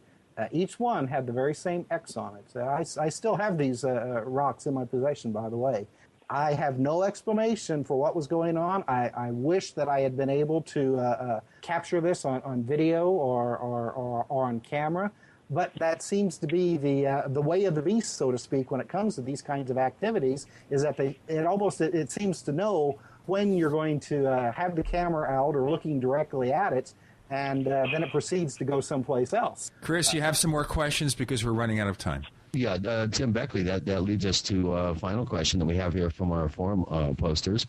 Have you had any experiences of like some sort of strange awareness or an interesting event like that when interviewing so-called abductees or contactees, or in the case that Tim Swartz mentioned, people subjected to a haunting of sorts? Well, my thing would be like the synchronicities that I explained, and I probably have another half a dozen or so. Now, I was told, and I don't remember this, maybe I blacked out, I wasn't drinking, the town of Pine Bush in upstate New York. In fact, they had a mini UFO festival there a weekend or two ago. I don't know how successful they were because they didn't really do a good job promoting it. But there was a UFO sightings not far from the Hudson Valley area. You know, it kind of seemed to be lumped in with all that, you know, and materializations of objects and creatures. There was a gal by the name of Ellen Crystal. She's since deceased, She worked with Harry Levelson, a good friend of mine who was the UFO editor of Omni magazine.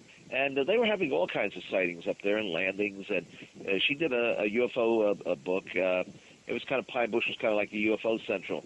And I know we went up there a couple of times on an exploratory mission. Now, I was always very skeptical because I remember one time that Ellen Crystal came racing out in her automobile. She had just seen this huge cross-shaped object in the sky, followed by being trailed by, I don't know, some other craft or something like that. And we were only about a quarter mile away, and we didn't see anything. Now, at that point, I think it was a little bit more New Age oriented or ungrounded than I am now. I kind of, go back and forth with these things. My beliefs are subject to change, but again, like I say, I've been involved in this for over 40 years, so what the heck, Anyway, I was told that one night we went on a skywatch, and I don't remember this, fellas, and supposedly I started channeling beings from inside the craft and said where the craft was from and why they were coming over the say it ain't so, Tim. Well, I don't remember it. But the person who told me this, I don't believe that they were lying. They wouldn't make it up either. It was somebody I hadn't seen in about 20 years. And she said, oh, I remember when I was with you in Pine Bush and you started channeling in the spaceship and you said it was the Space Brotherhood. Well, I wasn't even drinking on that time. I never don't do drugs. and so I can't, unless her, well, all I know is my name is on the bathroom wall in the barber shop in Pine Bush. Now, it's not graffiti. Apparently, the guy who owns the barbershop, that's where everybody used to meet to tell their UFO stories, and he made up a plaque of everybody who visited the barbershop. I saw it on TV. I didn't even know I'd been in the barbershop, but my name is on the bathroom wall in the barbershop in Pine Bush. There's still some sightings up there. Apparently, I've talked to the locals, and again, the people that had the sightings never bothered to do this because legends of mysterious lights in the sky and landings and weird things going on go back to Indian times, the Indian tribes that lived up there. But none of the UFO witnesses bothered to do their homework, and so they don't even realize that. In fact, some of the locals that I knew that were into the psychic, I have a friend who is a psychic reader, and she would, some of the people lived up there, say, oh, UFOs, we know about these for, like a long time. As my grandfather told me, reports of this. But none of the current researchers bothered to go back in time and do a little bit of footwork. Do you think that's part of the problem, that we're not getting that kind of stuff? Yes, because a lot of people that go into this have their own preconceived ideas of what UFOs should be. So they want to erase everything that doesn't fit into what they believe in advance. Yes. And I try not to do that. I mean, people may think of what they want about me and my techniques of publishing or researching, but when it comes to researching, I'm a journalist, so I just tell what people tell me. I mean, I try not to some of the publishers want you to do like theorize a little, and I guess you got to go along with that. John Keel was big at theorizing, of course, and some researchers are better than others, and some just want to see spaceships in the sky. I don't think spaceships are landing in Pine Bush. It's something else that's going on up there. But it's just as weird. To me, it's a lot more interesting. If there are spaceships, fine. Wave to them, shake hands. Like Joe Symington, remember the farmer, Gene, in Wisconsin? He went on board the ship and they gave him a pancake. That's all. Well, that was really a poor way of resolving all he got for friendship. Meeting extraterrestrials was an unedible pancake. Thank you very much. And it tasted like cardboard. Well, that wouldn't be the first time. Some of the places we've eaten at, it tastes like cardboard too, doesn't it, Tim? Tim, quickly tell our listeners where they can find more of the stuff you do. ConspiracyJournal.com, which Tim Swartz is actually the webmaster and editor over there in cyberspace. I am the editor of the physical Conspiracy Journal. So just go to ConspiracyJournal.com, click on that banner, says free subscription, or go to Amazon, type in my name, Tim Swartz, Commander X. You'll see all the books then. Email me, and I'll make you an offer you can't refuse. We'll have to take you up on that. Chris O'Brien, where do we find more of your stuff? Well, of course, I'm a moderator at forum.theparacast.com. We have a very lively community of very interesting, up-to-speed, very smart people on there. I urge all our listeners to join up. Also, I have a website that we're going to be redoing here in the next couple of weeks, OurStrangePlanet.com. Hey, thanks, Chris. Tim Beckley, Tim Swartz, thank you both for coming on this week on the Paracast. Always a pleasure, Gene. Yes, thank you very much. I had a great time today.